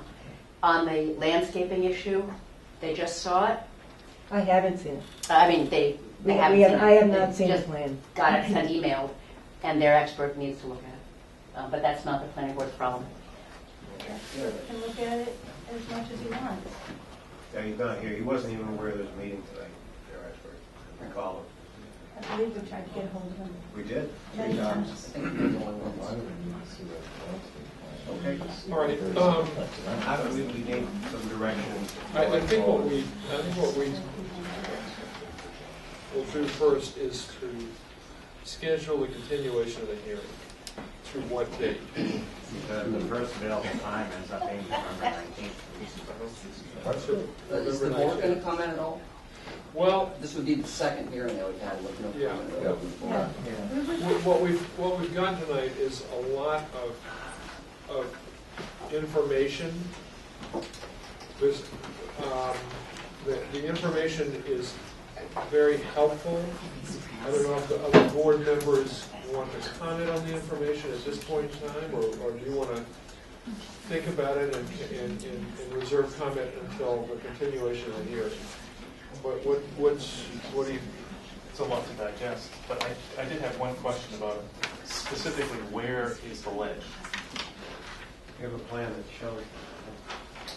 Can you someone help with that question? Joey might be able to point it out better, but the areas of ledge, there's now property here, here, spot there, and there, and there. And then along this edge. That existing house is at the front edge. Along that edge. The house is on. I'm hearing the house is on ledge. Correct. No basement. There's a basement. There's a half basement. Yeah. Yeah. On ledge. And with what's happening too, the existing house is probably 30 feet up the hill from where we're going to be. So there's a natural drop-off here that I think once we get into the removal, we're going to find that we are not going to need as much cutting because this is already a hill. So the main part of the house is moving forward. It is not a complete full basement, John. There are certain areas where in mechanical rooms it's going to be quite low ceiling. We don't need to dig more and pay more than what we have to. So, but I don't think I've done a site in Weston that doesn't have ledge. Around the country. 55 days. Like 55 years. Yeah. Bryce, your only question? Just looking for information, because we've been talking a lot about ledge, to the extent, in other words, that this house, the footprint of the house is a lot larger than the existing house. More specifically, it's going into the ledge, is that correct? No, we're moving the site, the house forward, Ron. So, Roy. Board of Appeals just got name tags. Yeah. We don't have any. He prefers to remain anonymous.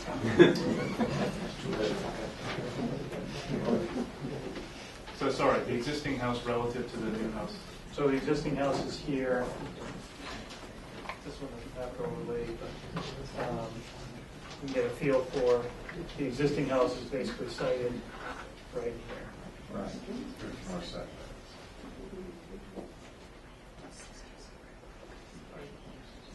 So by bringing the house further into the lot, if you will, away from the shared driveway, it drops off. So if the ledge is here, there's no ledge where we're going to So be. the contour of the ledge does this sort of thing. You've moved it, in other words. What surprised us when Joey and I did the testing, because that was one of the biggest concerns, is to try and ameliorate the site issue with Melissa and Jim, was we probed in all this area up here, and even though there's ledge sticking out, right in front of the ledge, he was hammering down to 3 and 4 feet without any resistance at all, which means the ledge, I'm not a ledge expert, but it was going straight down.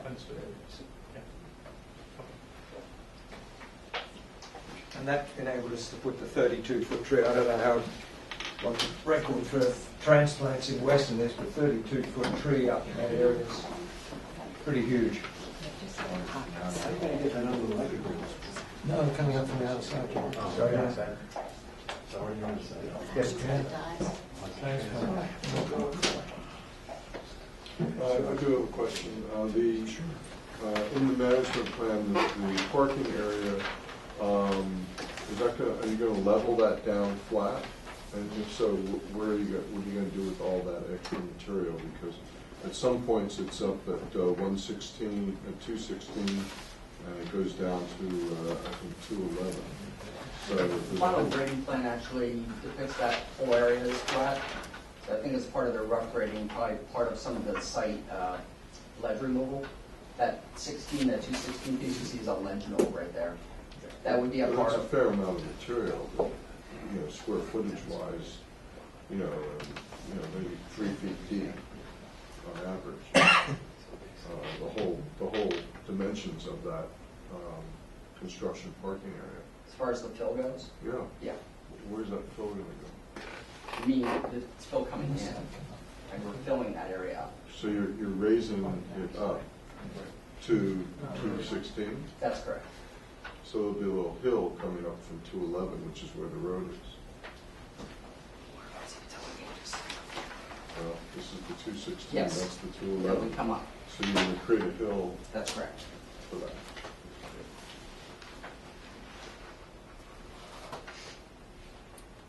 Roy, anything else? No, I need to study it. Sue? My general impression is that, don't tell me over there on that side of the room, but I actually like it. I think you've done an outstanding job. It's a large lot. You're not really covering that much more. I think your average is what, 18% or 16, whatever it is. But it's not the, one of the big concerns I always have is the amount of impervious area that we add to lots. In some lots, we just seem to pave them over and they become just one big giant runoff into the retention basins. But that said, I think there's a real question on the roads. And I guess we have to really wait for the building inspector, and then I actually think it's beyond that. I think it's town council, since it's written in a deed, and that might change my opinion, obviously, or certainly the way I have to look at this. But aside from that, some of the landscaping, I think it's really gone out of their way trying to mitigate this impact. Change is difficult. Every time we take a house down and put a new one in, it's always really traumatic for the neighborhood, and I understand that. And that's my opinion.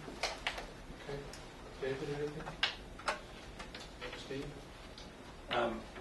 I've always had a bit of a hard time understanding why the house is situated where it is, especially given the fact that if it was just moved or pivoted to the east, it would end up in a flatter area with less ledge and perhaps fit more naturally on the site.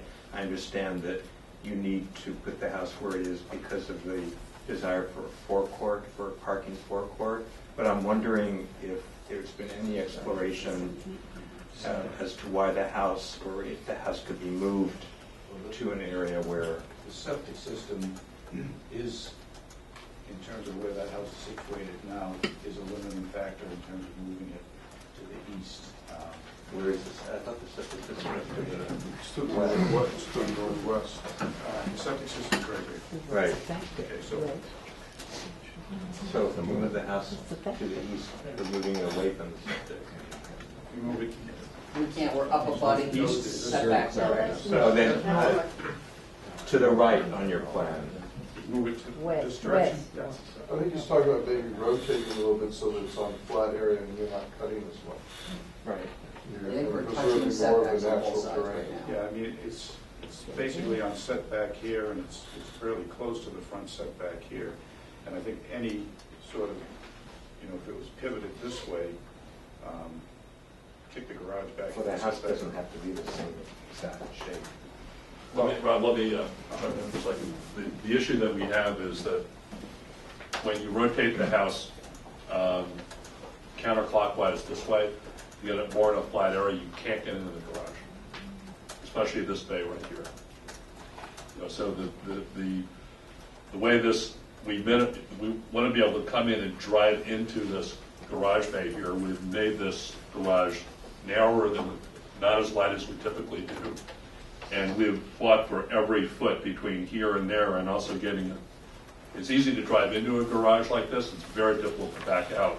And you can't have the garage tied up against the house and have it at a right angle, because you're going to take out the portico or the front steps every time you back out of the car. So the other component is that with the existing septic system, here, we're actually going through gymnastics structurally to get and moving the basement away so we can move the house as close to the septic system as state regulations will allow. And there's, given the nature of the site, the septic system is something that really is a tremendous limiting factor. So we originally had the house further away. It was when the ruling on the septic system came back, we spent a lot of time looking at all of this because we were trying really hard for this corner of the house right here, and this is the actual corner, is to keep that as far away from this part of the property as possibly could. So it's something that we've looked at in great detail. We can show you the other drawings that we had beforehand and what we did to make it work. And all of this is basic. This angle here is in relationship to backing out of that garage bay without hitting the house as you do it. And obviously, we paid attention to all the existing trees on the site, try to maintain as many of the large, significant ones as possible. And any additional movements is just going to complicate things.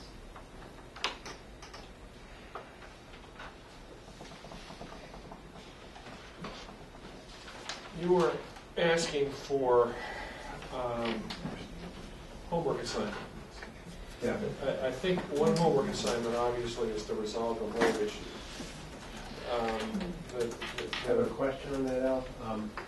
If we're being asked to go to town council, I'll need the help of the planning board to get that expedited because we had one that took 3 months. And I don't think that would be fair or appropriate. I think the building inspector, our zoning, and generally the path is generally if he has a question, he takes it up there. But if we want to bypass him, I just need someone at the town to make certain we get a quick response. Well, Joe and the building inspector, if I'm not mistaken, live 20 feet from each other. So I don't see why they couldn't communicate. And I think as long as town council advised the inspector in making his determination, you know, if Joe could expedite that contact, that's fine. If that's what you're asking. I'm just concerned about having to wait for town council if he doesn't weigh in, because I know he's a lovely man, he's very busy man. I hope we can find a way to put it on his priority list if this is going to be held up pending his legal opinion. I have a feeling that he's going to get some heat to generate a determination. I don't think he's going to put this on the back burner. Mr. Adela, excuse me, Chairman. It hasn't come up yet, but it's my understanding that a letter went from the Weston Roads Trust to the board. Also to, I have not seen the final letter, but I believe one went from Gail Vogel. And that went to the building inspector as well as the ZBA administrator. It went to all of them, and I don't have a copy to give you, but my understanding is that it went and asked for exactly this subject. What is the status of this particular one, but most of all, what is the law overall for road trust-owned property or any other? How do you deal with something that shows up in a deed as one thing on the zoning map as another? I just thought people should know that I think that's gone in and it's been asked. I have no control over it. I went to the building department this afternoon and I obtained a copy. Of Gail's letter? Yes. I mean, is it in fact also something to consider here that construction projects that have gone through the approval of this board in the past have approved projects on this road that don't apply to the existing setback laws that you're talking about on existing Weston roads?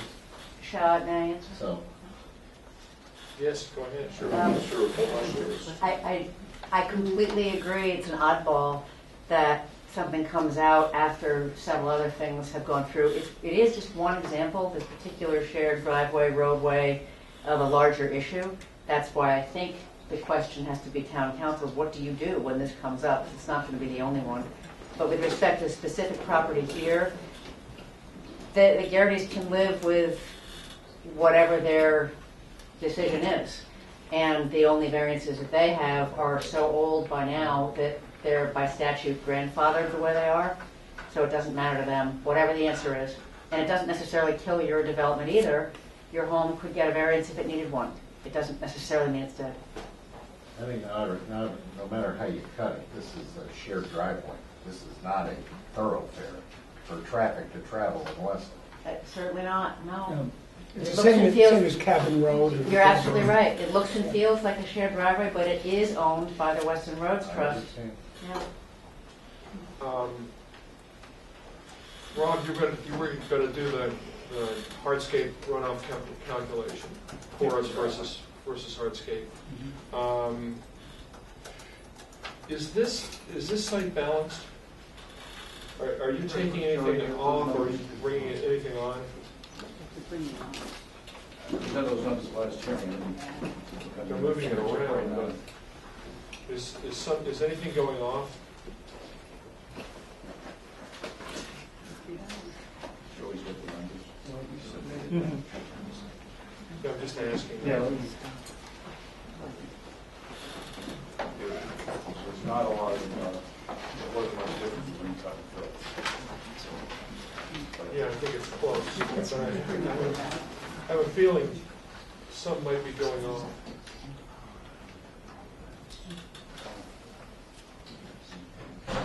We had total cuts of 3,400 cubic yards.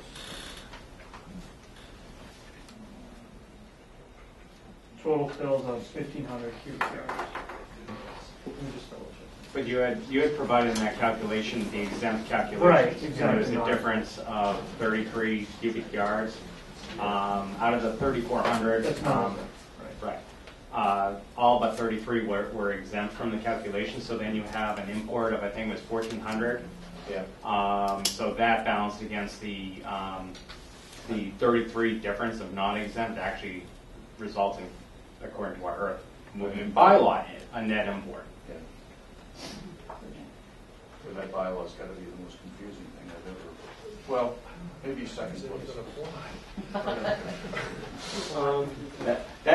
That's one of the questions here, is that, basically, and we sat down a couple of projects, actually it was 24 Meadowbrook, and sat down with Rob and John Field and say, how's the information we want to do? So we first set up, here's the calculation for what's exempt. That gives us sort of a net not exempt. And then you have the net import because there's the additional material that needs to be brought in. My only question is anything coming off the site? That's my question. In real terms, net, yes, something's coming off the site. Because the earth movement bylaw is not for residents. Well, It's no, but residential. it's earth removal and movement. So within the earth removal, we have all those exemptions. That's what I'm talking about, all those exemptions. 3,100 out of that 33 is exempt, so that's able to be removed from the site. Then you have the net of 33 that is non-exempt being removed, but then you have you have an import of 1,400 cubic yards. So they're bringing all this. Right, they're bringing all this material in, and technically you could say that 33 coming out of the 1,400, it gets sort of canceled out, and it's a net import on the property. Okay, you just said about 500 words, virtually none of which I understood. Neighbors all. The question I have is that anything coming off the site? That's the only question I have. Forget exemptions and swap-offs. Is it coming off, anything coming off the site? You always have that on the plan. Right. You get it listed on the plan sheet. Yeah, I mean, it's 1,300, but I can just. Net under the bylaw. Right. No, the real number. Someone driving a truck full of dirt. Yeah. Is anything leaving the site? How many trucks full of dirt will leave the site?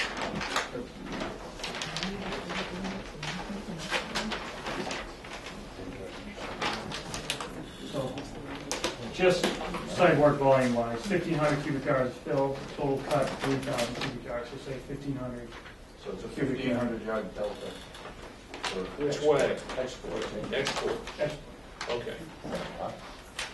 No. No. Mostly on the But keeping on what you were saying, though, I think what When you Joe was saying analyze it is, under the bylaw, it's a net. but that's the movement bylaw. No, it's under earth removal. Okay. We allow all those exemptions for like a foundation, drainage, septic, all that. Okay, so That's what's exempt. So it's 1,500 without the exemptions, and then with the exemptions, what's the delta?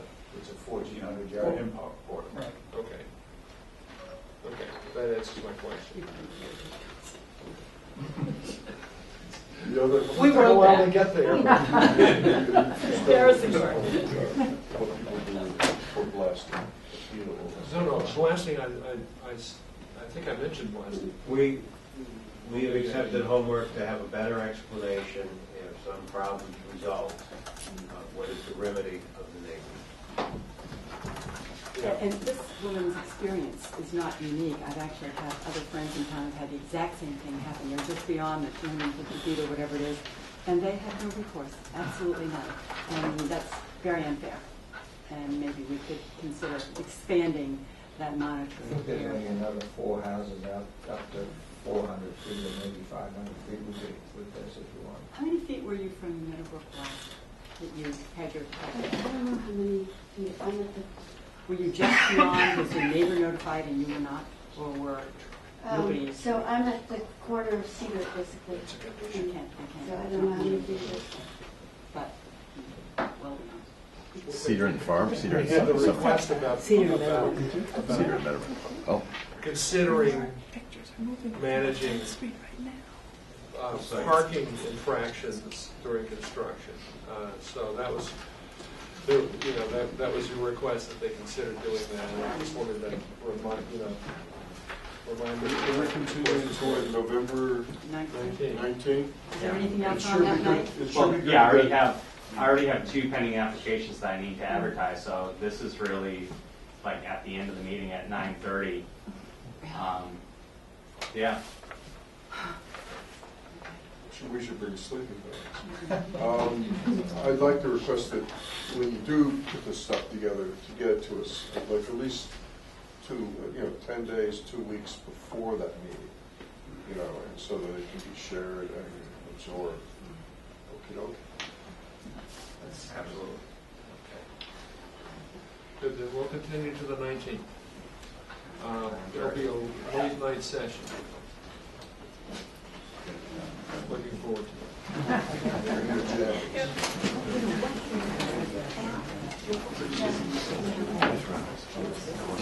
I have to spend mine.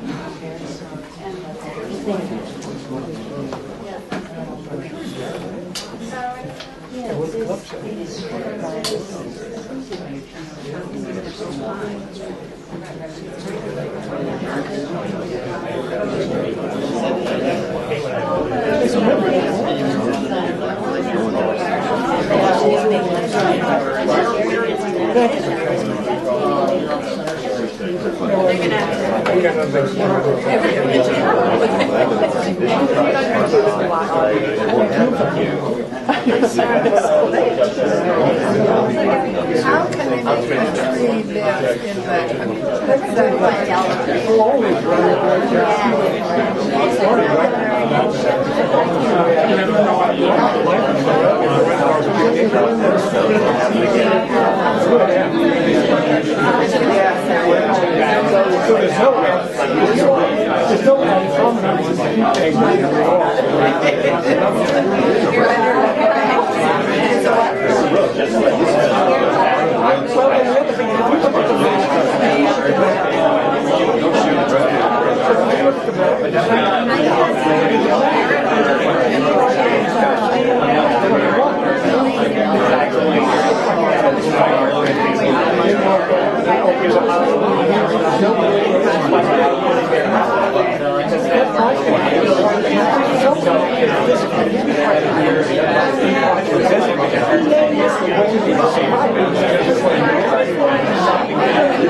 Well, then I'm going to.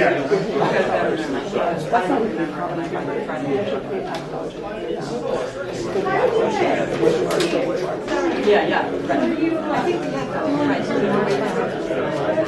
See, I had approached just like otherwise there's not a document that modifies here the waivers and the rationale. So the only way I could think about putting it in is basically identifying it as part of the decision, saying, because otherwise that document is disconnected from the COA. Doesn't refer to That's what I provided. The only ones that I found. It basically was one line that said we granted waivers from submission requirements in public areas. That was So if this is one subdivision, and we had a big discussion about whether we did before or after. My eyes glazed. Checked out. I think it could be within the decision, because the decision would say, we grant all waivers. That's part of the decision. I don't know that it would be a separate decision. Because you're right, because every becomes a separate document. It needs to be in the decision. Yeah, Well, it is. We're gonna get trouble. Probably going out. It seems to me it's gonna be a With the conditions. One, the very first thing. Considering its decision, the board granted the following waivers from its rules and regulations. Well, and that's where I have it just from the conditions. Let's finish this up. Clear up the crowd. No, the crowd right outside there. That's to see you. Sue, close the door. That's why you need a bar in this town. You've got no place to go. No.